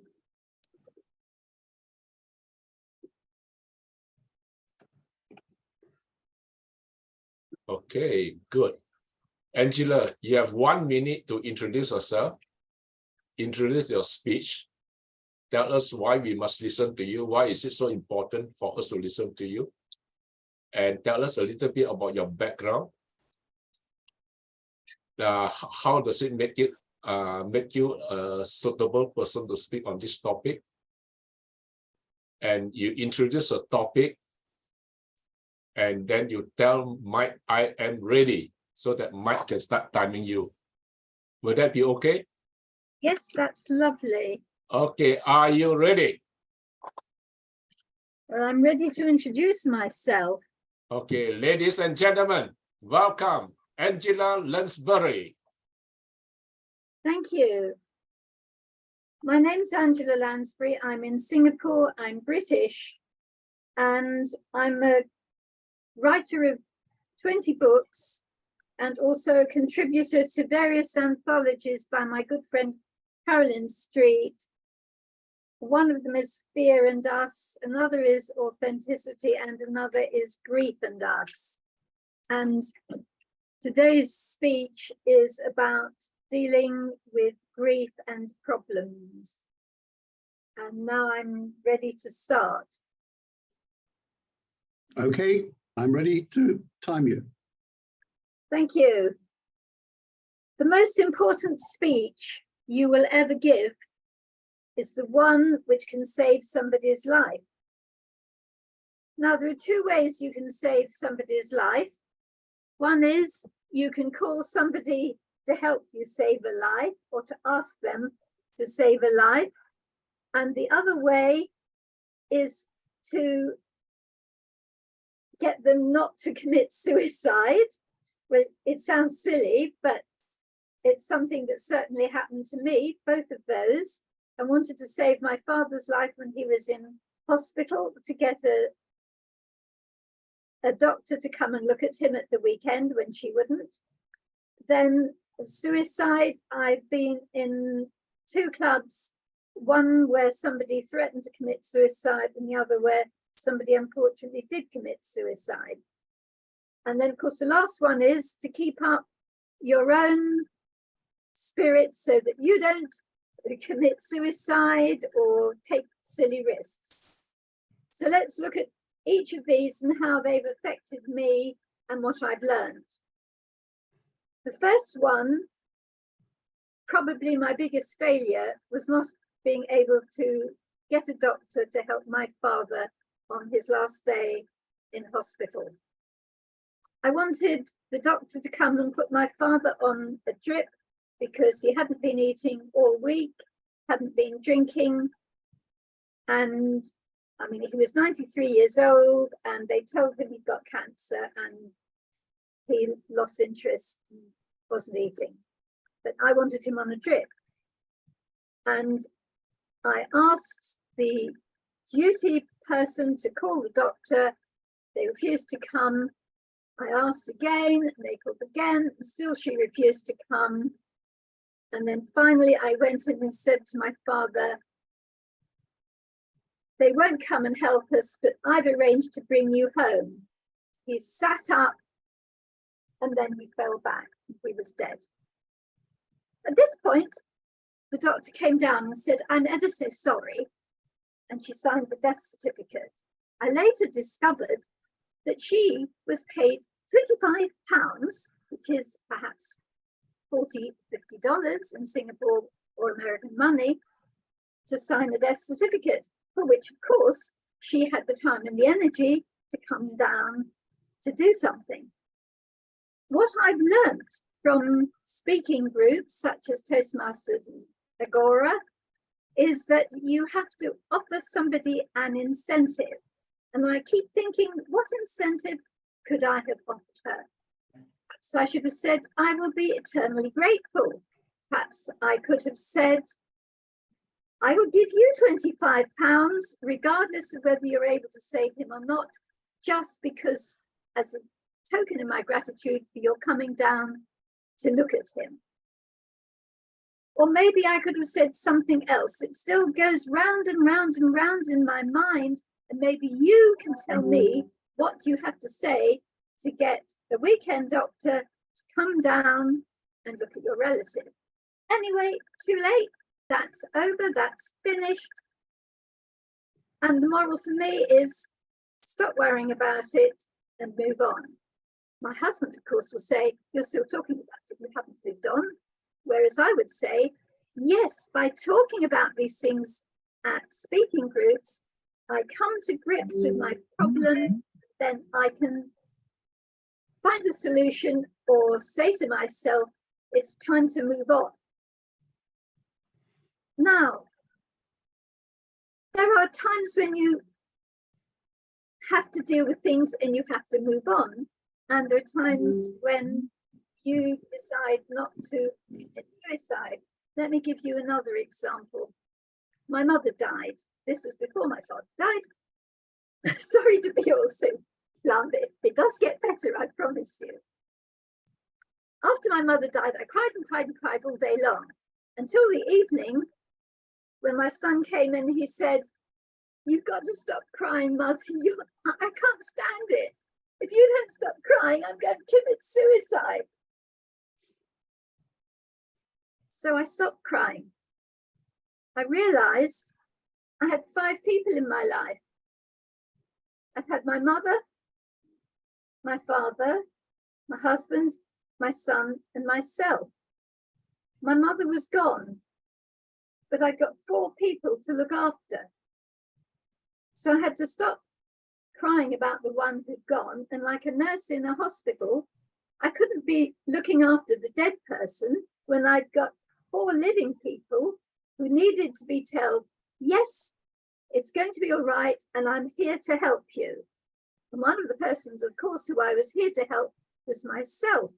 And the way I was helping myself was by saying, it could be worse. I could have lost my husband, my father, my son, or I could have died with a broken heart, which I was not going to do.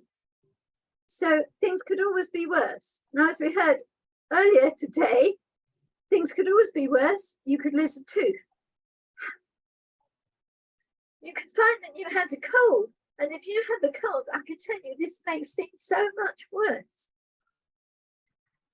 Things could always be worse. Now, finally, I can tell my last story is about New Year's Eve.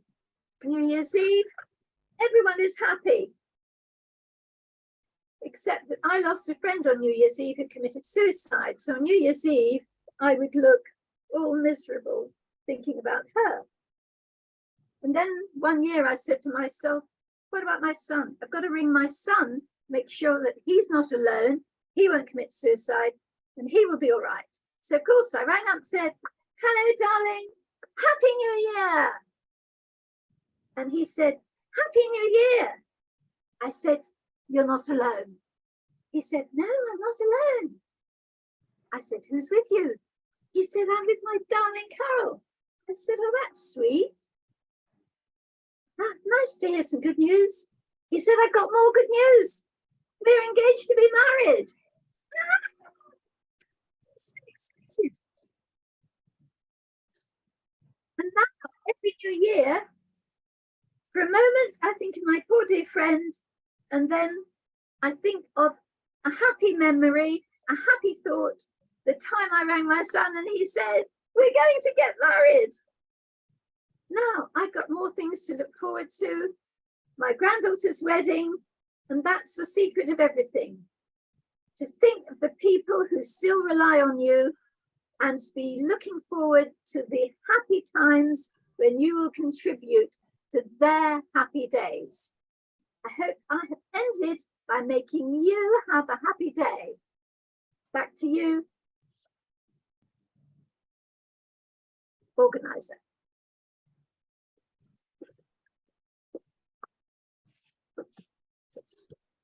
Thank you, Angela.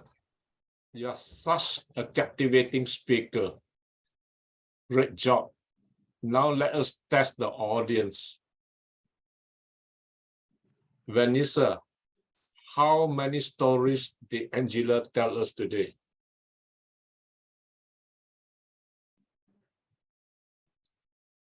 You need to unmute yourself, Vanessa. 3. Okay, very good. Can you remember what are the 3 stories?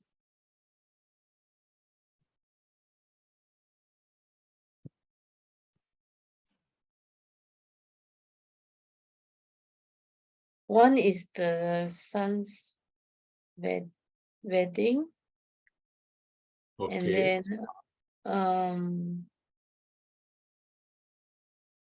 one is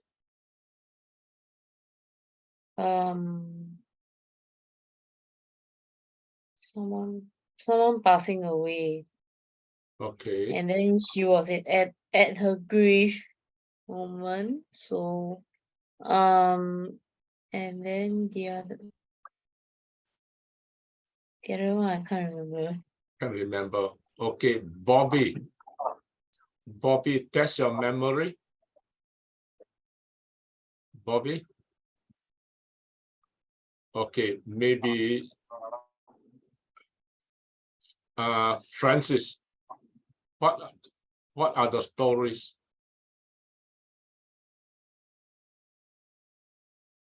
The first one is she's relating about her father, how her father felt when he was leaving her.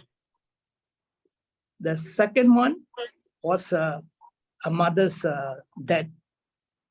And the third one was she was trying her best because of her son. She able to understand life, and then she could come back, and later she gained happiness by daughter-in-law coming. These are the three things. Yeah, thank you, Francis. So that proves the effectiveness of using a story to convey the message. Yeah, we must use more stories.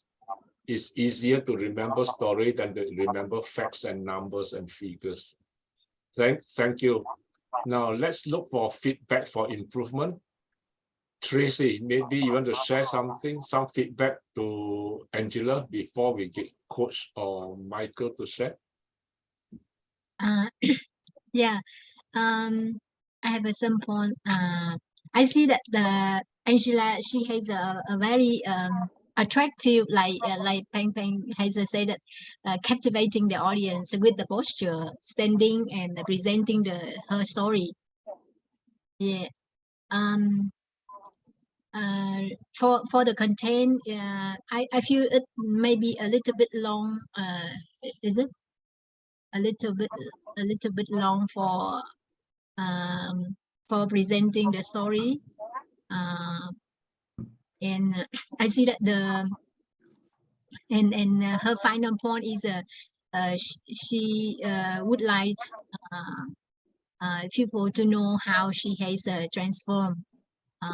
Instead of being grief, she moved to the mood, the happy mood, in order to like to support her son, her relatives around her. Yeah, that's what I can got it from Angela. Yeah, but her presentation is so attractive, so beautiful in the way she stands, in the way she presents. That's so lovely. Yeah. Yeah, thank you. So true, so true. Thank you, Tracy. Mike, tell us, why did Angela tell us the 3 stories?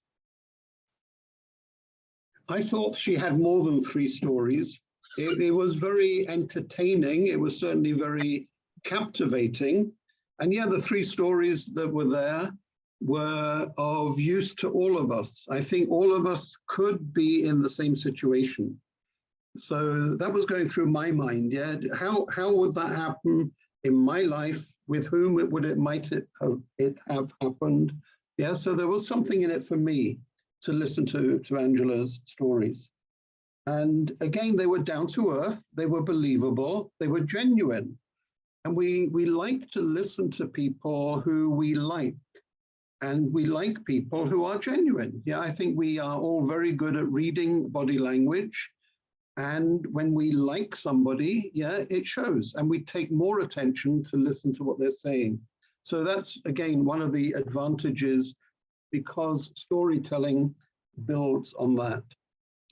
The real life situations, yeah, she gave us some questions that were not answered. Yeah, how much do you have to pay a doctor to get your father looked at? Maybe. Yeah, so again, there are lots of things there.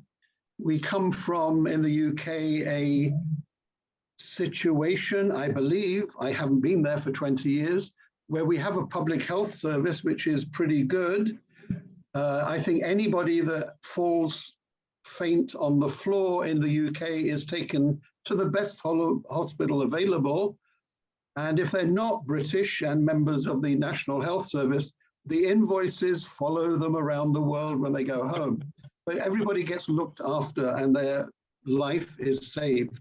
So again, you know, we have this expectation in the UK that the government is going to do everything for us. Yeah, we have a complete reliance on other people in a way. And that's not the same in other countries. But again, it was a good story and I liked it. I liked the variety there, Angela. Things for improvement. I think you could have been a little bit more structured. Yeah, I thought there was a little bit of impromptu-ness in the story. And the reason I say that is that you spent 7 minutes and 46 seconds So you were a little bit on the long side. So Tracy picked it up correctly. Yeah, it was a long story. You need to trim it down. Yeah, and that would have made it go faster. And that's exciting. Yeah, I think if a story is too slow when you're telling it, people lose interest. So be pithy. Yeah, go to the important points, yeah, in the story. People will love you for it.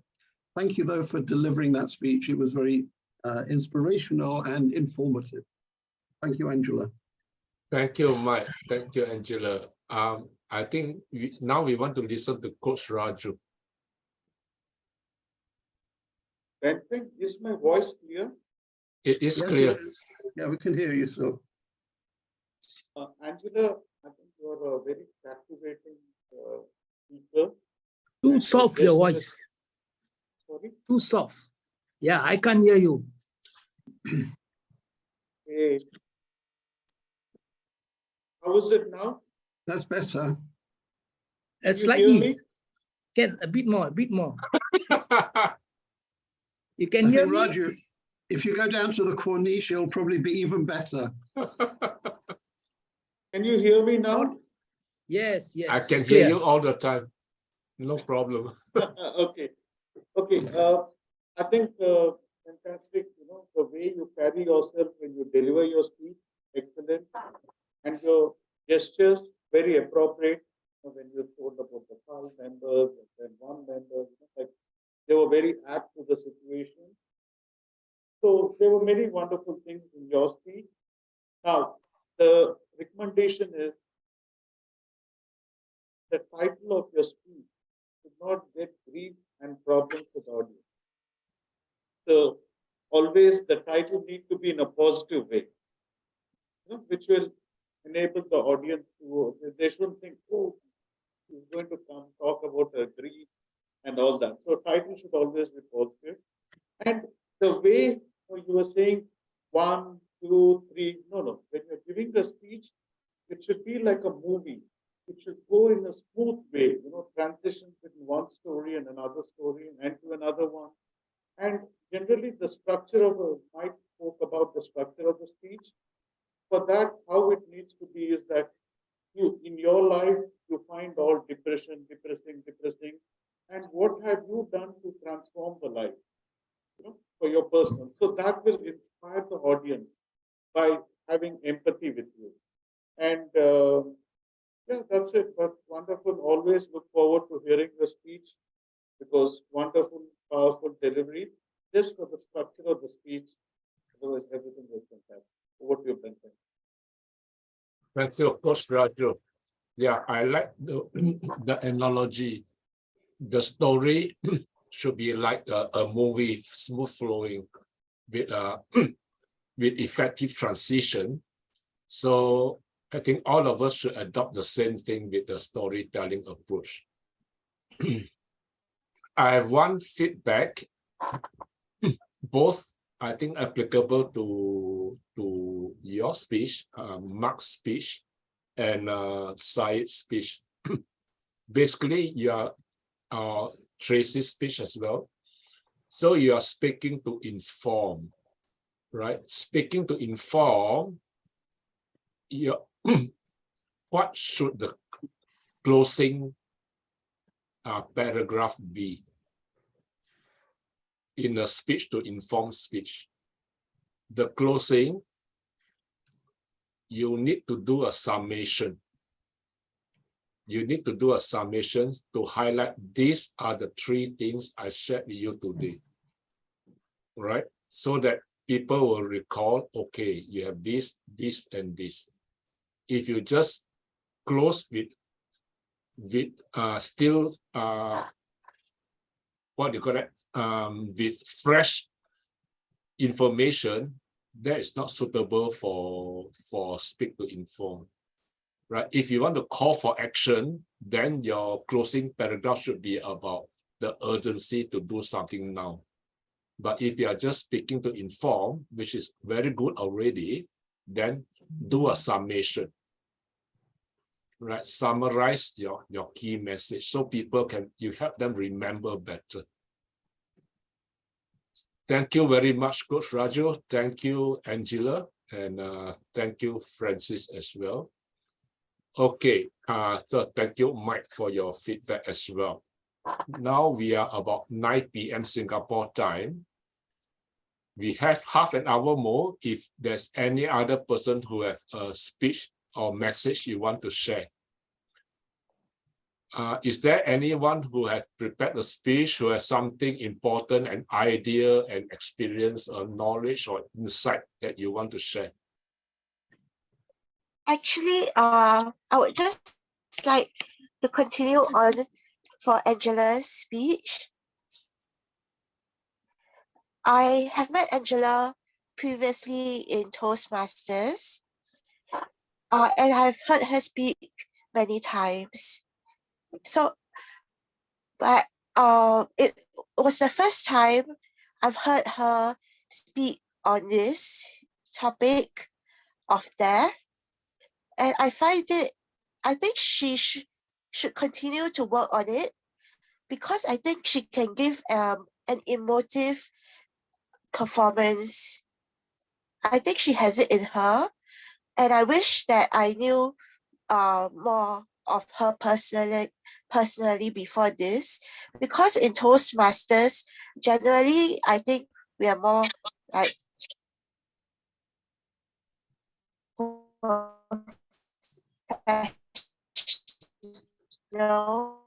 we don't delve into families. So, but I wish that I had asked about Angela's family before tonight. Yeah, it was good knowing her more personally. I do agree with Mike Nicholson's feedback, but judging from her voice, the musicality of her voice, I think she has the potential to be an entrancing speaker. Yeah, so a really entrancing speaker, and I think with her life experience and the depth of what she has gone through, I think yeah, I would really love to hear her again. With yeah, maybe repackage it a bit, but I would like to be around if she does speak on this topic again. Yeah, thank you, Yeah. Langeline. Tonight we do have very, very good speakers. In fact, I want to invite all of you to consider representing Agora Singapore for the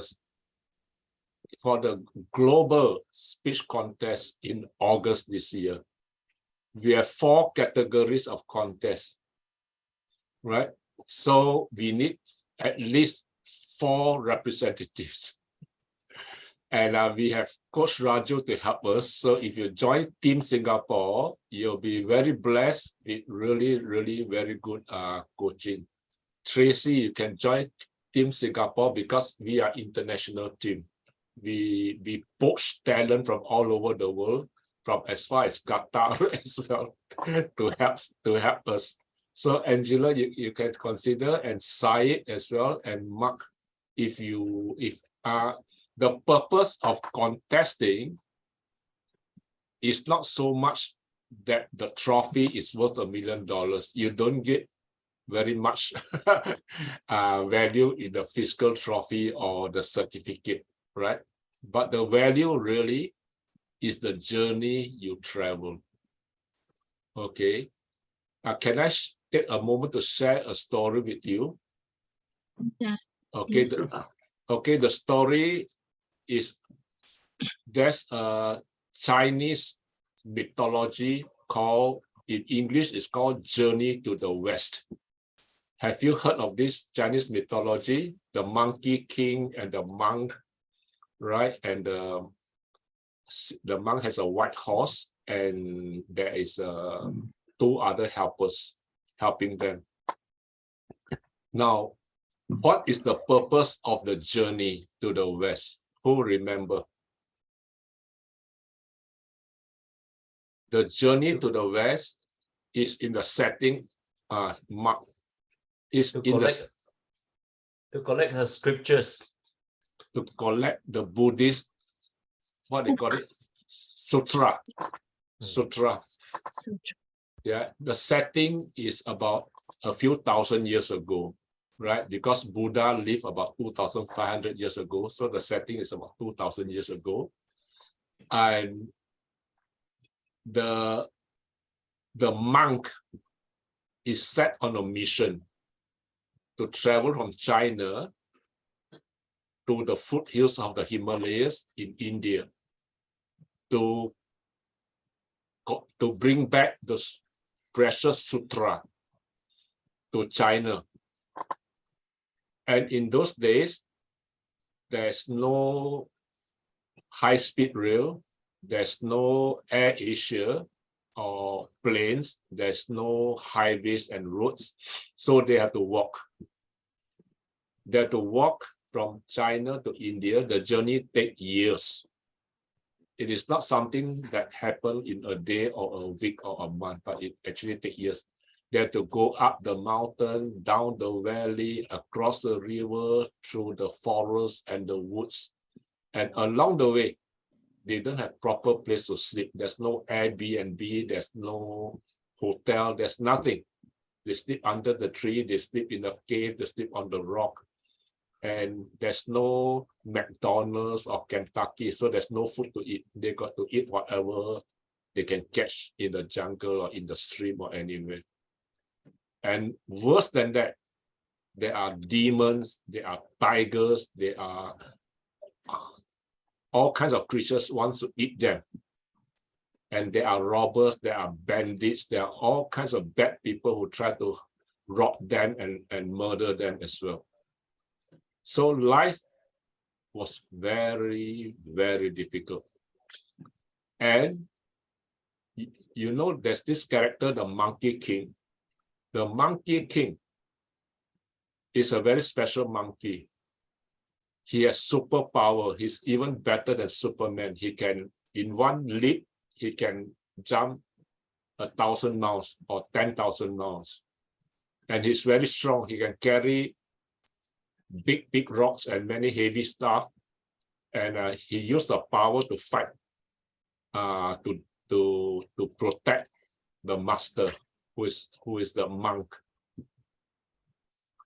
And after many weeks and months of suffering, he finally tells the master, Master, why are we walking?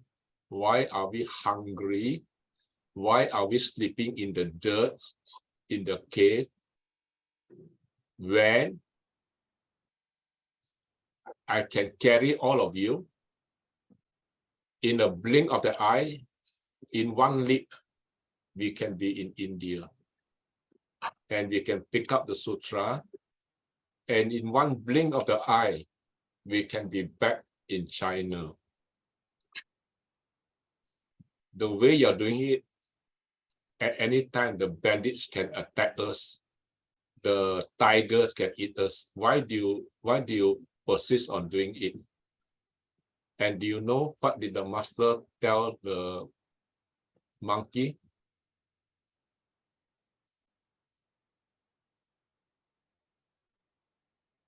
Okay. The master said, what is the mission? Mission is the journey, is it?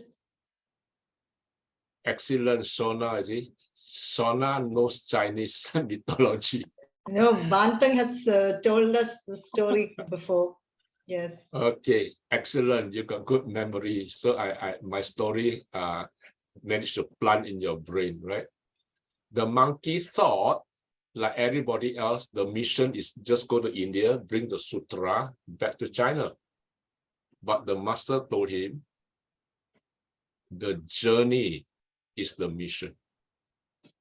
The mission is the journey. Do you know why the master said that?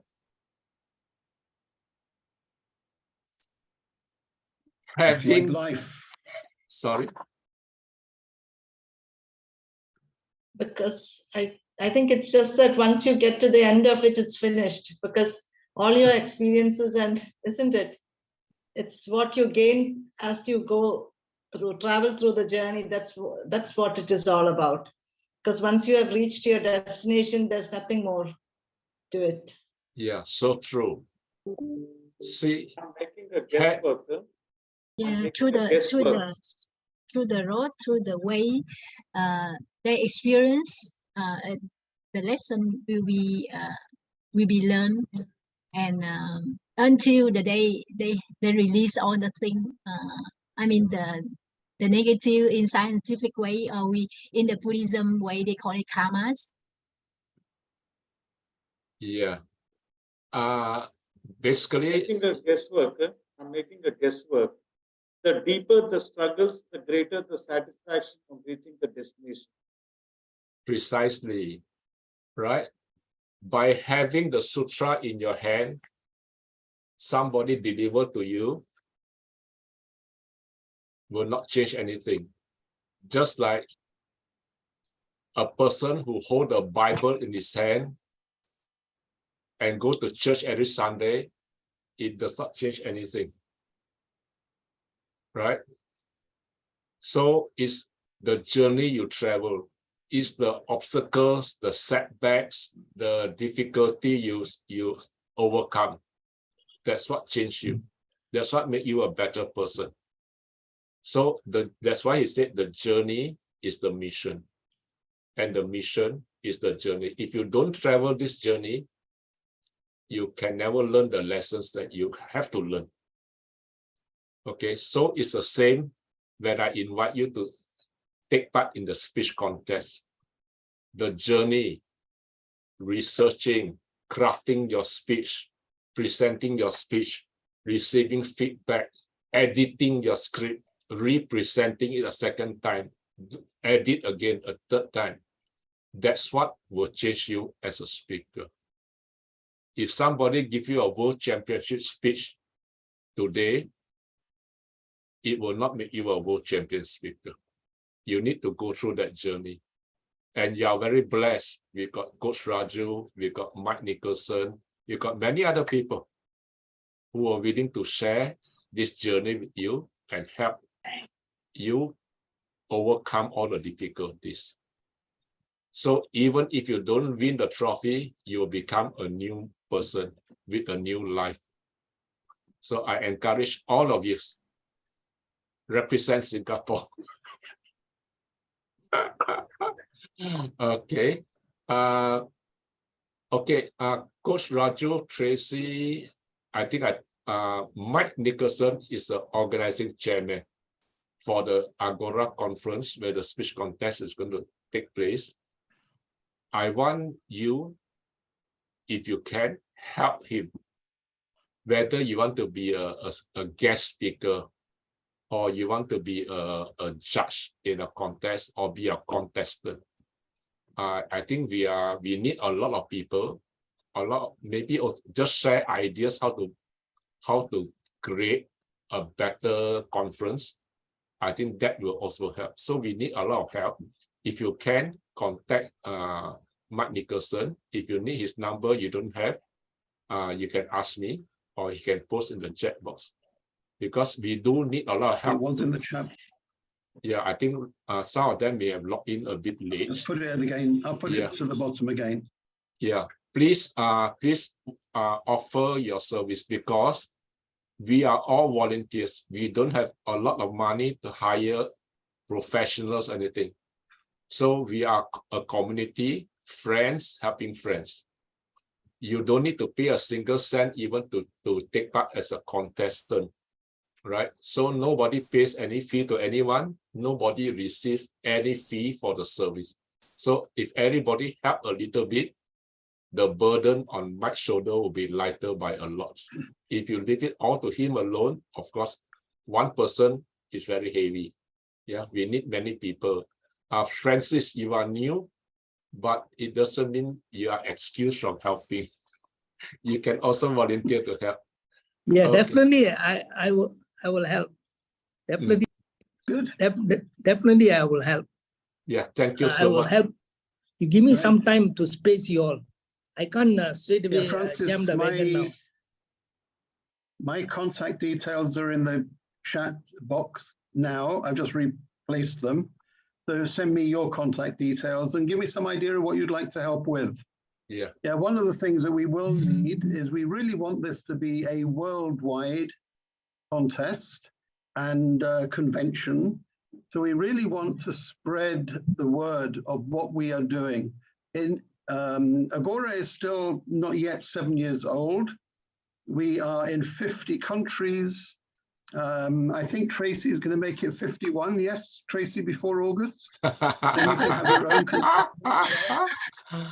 And we have about 200 and probably coming up to 230 clubs around the world.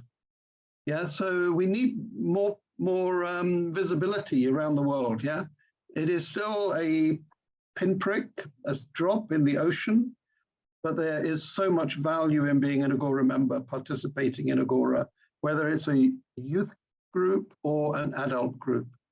And it's as we see today. I mean, there are people here from all over the place that I regularly see in different locations. Yeah, we are very international. So it would be lovely to go to Vietnam. Tracy, do you think we're getting to you? We're ganging up on you. You only need 8. You only need 8 emails. You need 8 people to say, yeah, we'll meet, and then we'll set you up as a club. But no, seriously, yeah, it takes one step, yeah, to Michael, go forward. May you put all the information on a WhatsApp so people can see about your. Yeah, I'll put something in the Singapore, Agora meeting, or one of the. I'll put it in the other one. Yeah. So yeah, I'll distribute something out there. But yeah, we will be doing publicity. We will be doing visual art. So we will have things to post. Yeah, hopefully we will have a poster every month that we can post in all the social media that we each use. But we also have a speech contest that we need contestants to participate at club level. And this is a way of generating interest, getting people involved. But it is going to be a great event. I say the 3 that we've had before, have been really, really good value. So this one, I'm sure, will be just as good. And it's a great place to come to virtually, Indonesia. No hassle, no visa requirements, no passports. Just come, enjoy. And for this side of the world, the time is not too difficult. Tracy, what's the time in Vietnam at the moment? How many hours from Singapore are you? 1 hour. 2 hours? 1 hour. 1 hour. Your time is okay. So ideal. We start at 10 o'clock at night and we'll finish at 2 in the morning. There's no excuse for not being able to attend. I don't think anybody is still in the office at 10 at night. But no, seriously, it's good fun, and we learn so much by joining other groups. Yeah, learn other cultures, learn other people, make friends around the world. Yeah, and friends that are made, in friendship, stay for a long time. And networking, as you all know, networking is probably one of the business skills that is really underutilized. It is so valuable. It's not who you know, it's not what you know rather, but who you know. And don't try and do everything yourself. There are people around the world that have done it already. Go find them. And network will get you to do that. So thank you, Bampeng, for banging the gong. Yeah, and, thank you. Making AgoraCon 2023 a much more exciting venue. Yeah, thank you very much. Don't worry, I do not have all of the weight on my shoulders. I have a steering committee of 35. So, but seriously, there are jobs for everybody. And that's a steering committee. We will break into subcommittees dealing with different aspects of the AgoraCon agenda. Yeah, so there's jobs there for everyone. So yeah, volunteer, please, and participate, please. I put it in your diary now, please.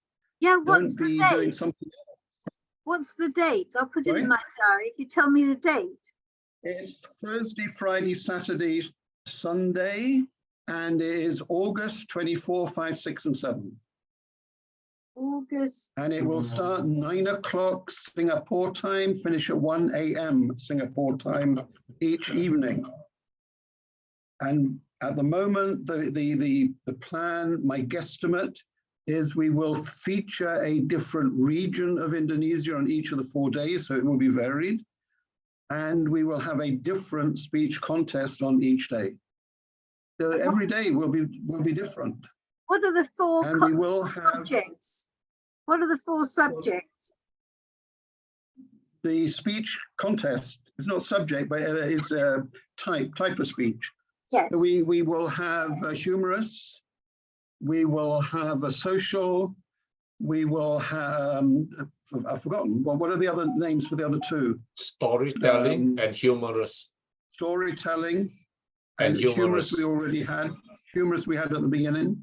But yeah, there are 4 categories of speech Social contests. awareness. So social awareness, humorous, storytelling, and Speak to inform. What is that one called? Educational yeah, speech. yes. Educational Educational. Yeah. So you can be a finalist in all 4 contests, but you have to have a club contest first by the end of May, or each club will nominate somebody. Every club is entitled to nominate a winner from their club, either after a contest or just the best that you have to offer. So every club can put 4 people forward by video. The judges will score, judge in June, and then the 5 finalists for each category will compete virtually but live. Yeah, so we will have people in their home countries speaking to the camera, not via video. Yeah, so that will happen August 24, 5, 6, and 7. It is fun. Tracy. And if you want to be a judge, put your name forward. If you want to be a contestant, put your name forward locally. But definitely put in your diary and come along and be a spectator and a cheerleader, if nothing else. Thank you, Mike. Tracy, you can register a club for Vietnam. You'll be the first Agora club in Vietnam. We have 200 clubs in 50 countries already, but we don't have a club in Vietnam. All you need is 7 people, 7 friends 8. like us. 8, yes, 7 more. You need 8 7 total. more. You need 8 people, right? You need 8 total. Get a few friends together, do like what we are doing. And there are more detailed educational program. You don't have to do it the way I do it, but Agora, there are quite a few training material in the website. You just register as a member, form a club, then they will give you a club number, and then your members will be free of charge. You just join as a member. Then there is no fee to join. There is no annual fee for for Agora like Toastmasters, and there is no fee to attend the AgoraCon, either as a spectator or a contestant. Everything is free. Agora is so generous because nobody gets paid. We all do this because we love doing what we're doing. And that's the real big difference from the other organization down the road that's going to put its fees up 35% in September. So October 1 is going to get very expensive. Here it's going to get very free. It continues to be free. So it's a great value. Seriously, it's good value. You can't complain. Yes, even if the price doubled, it would still be free. Yeah. Absolutely. And Mark and Tracy, if you want friends all over the world, you can form your own club or join my club, and you can go and visit all the other club meetings. Mike visits a lot of them, and he can share which club is meeting on which day. If you like to have Japanese friend, you can go to join the Japanese club meetings. If you like Indonesian, you can join Mike has many clubs in Indonesia. You can join them, whether it's a bank or a government tourism board or a student or whatever. You can join them, visit them by Zoom, right? Or if I've even got a club in the prison. I think Francis also can start one in Singapore prison. Francis, he's helping the Singapore prisoners. That's where he escaped Charan, from last night. Yeah, Charan. Yeah, Or, yeah. We do. We have a club for probation officers working for the Ministry of Justice in Indonesia. But anyway, this is just a start. Hopefully we will get into prisons and provide Agora for prisoners. Yeah, that's really one of my aims, one of the things I'd love to do. Okay. I mean, Agora is all about giving back to the community. That's where it all started from 8-9 years ago when we were hatching this idea, and it's still there. You know, I mean, the passion is still there. So we want to do something that will make a difference in the world and do it through public speaking, because we've all gained so much. I think the public speakers who are here, who have, you know, we've met, have gained so much in their personal lives, and we want to give back, share that with other people. So look forward to seeing you in the next meeting in Singapore, first Wednesday in May, and every Wednesday, first Wednesday in the month until August, and then see you at the AgoraCon on the 24th, the 25th, the 26th, and the 27th of August. Yeah, they're all different. So come to all four. Plan to come to all four. Bring your friends, family with you. Yeah, if you come to Agora conference, you'll meet another 200 new friends from all over the world. Yeah, so if you want to visit South Africa, you got friends there. You want to visit Romania, you will have friends there. UK, you have friends there, right? So even if you want to visit Ecuador in South America, we also have Agora Club there. So you can spread your tentacles. They're very good for learning body language. They're speaking Spanish. But seriously, this is good. I mean, I've been to many Spanish-speaking Agora clubs in South America. I don't speak Spanish anymore. I did when I was about 8, but I'm now 74 nearly. So yeah, I've long gone. But no, seriously, it's a good, Agora is just fantastic. I mean, if we hadn't invented it, we should invent one. So yeah, it's such a good organization. So anyway, let's go home. I'm sure you Singaporeans need to go down to the food market, the food center. Okay. Yeah, I'm so sad. You know, I used to go to the Satay Club. Oh yes, oh yes. Anybody remember the Satay Club? I do. Yeah, I can't remember where. I mean, it was. I mean, they've done a lot of infill work there, you know, reclamation work, and I don't know. Is it still in that area? No, now it's moved It's Lau Pasat. Oh, okay. Lau Pasat, and Yeah. also Satay by the Bay. Yeah, but yeah, that was fun. I mean, I'm really. If you scratch me, I'm Singaporean. Mary Tan gave me an Instana pin when I was her tour guide at the Museum Nasional Indonesia. Wow. And she is very knowledgeable. I mean, I was amazed at how much she knew about Indonesian history and culture. And anyway, she gave me this Istana pin. I've never tried wearing it going through customs or immigration. I think they would probably arrest me. But no, seriously, let's have fun. Mark, can I ask you which part of Indonesia you're from? I live at the moment. I mean, I've been in Jakarta for the last nearly 20 years. But I first came to Indonesia in 1981 as a tourist. I was working in Abu Dhabi, and I spent a week in Bali. I thought, I've done Indonesia. I don't need to come back again.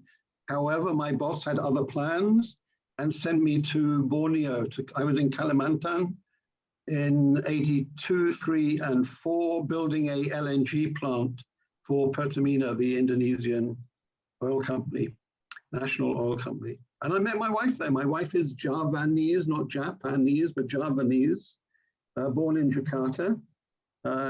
We met in '83.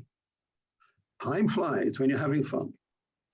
I was in these islands. They make those paper factories machines. I go and repair those machines. Which island? The island that have a paper factory, make papers. I think we have paper factories everywhere here. We have so many trees. Well, it's Sumatra, I guess. Riau or somewhere like that. But anyway, yeah, I mean, we have a lot of. I can't remember. Yeah, we have a lot of 82, I was there, 82. Okay, yeah, me too. I don't remember you. Okay, we are running out of time, ladies and gentlemen. Good night, all. Thank you all for coming. I had a great time. I've learned a lot as usual, and thank you all for sharing so many different things. It saved me a lot of time from reading so many books by just sitting here for 2 hours. I think we have covered a broad range of subjects. So thank you so much for sharing. I look forward to seeing all of you on the first Wednesday in May. I'll be sending you the invitation a little bit later. Okay, shall we take a group picture? Let me try. Okay, do another one, yeah. Are you able to do it, Mike? Yeah, I'll Okay, try. you do it, and then you post. Thumbs up, everyone.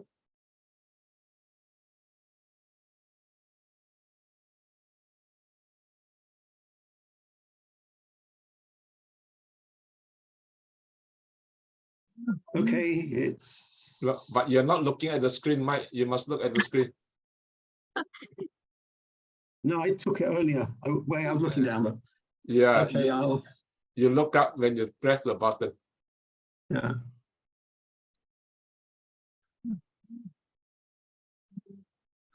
Okay, 3, 2, 1. Agora. Yay. Okay, I was looking up that time. Okay. So let's. Thank you, everyone. Publish that. Thank you so much. Thank you. Bye-bye. Thank you. Bye-bye. Good night. Good night. Bye-bye. Bye-bye. Thank you so much. Bye. Bye.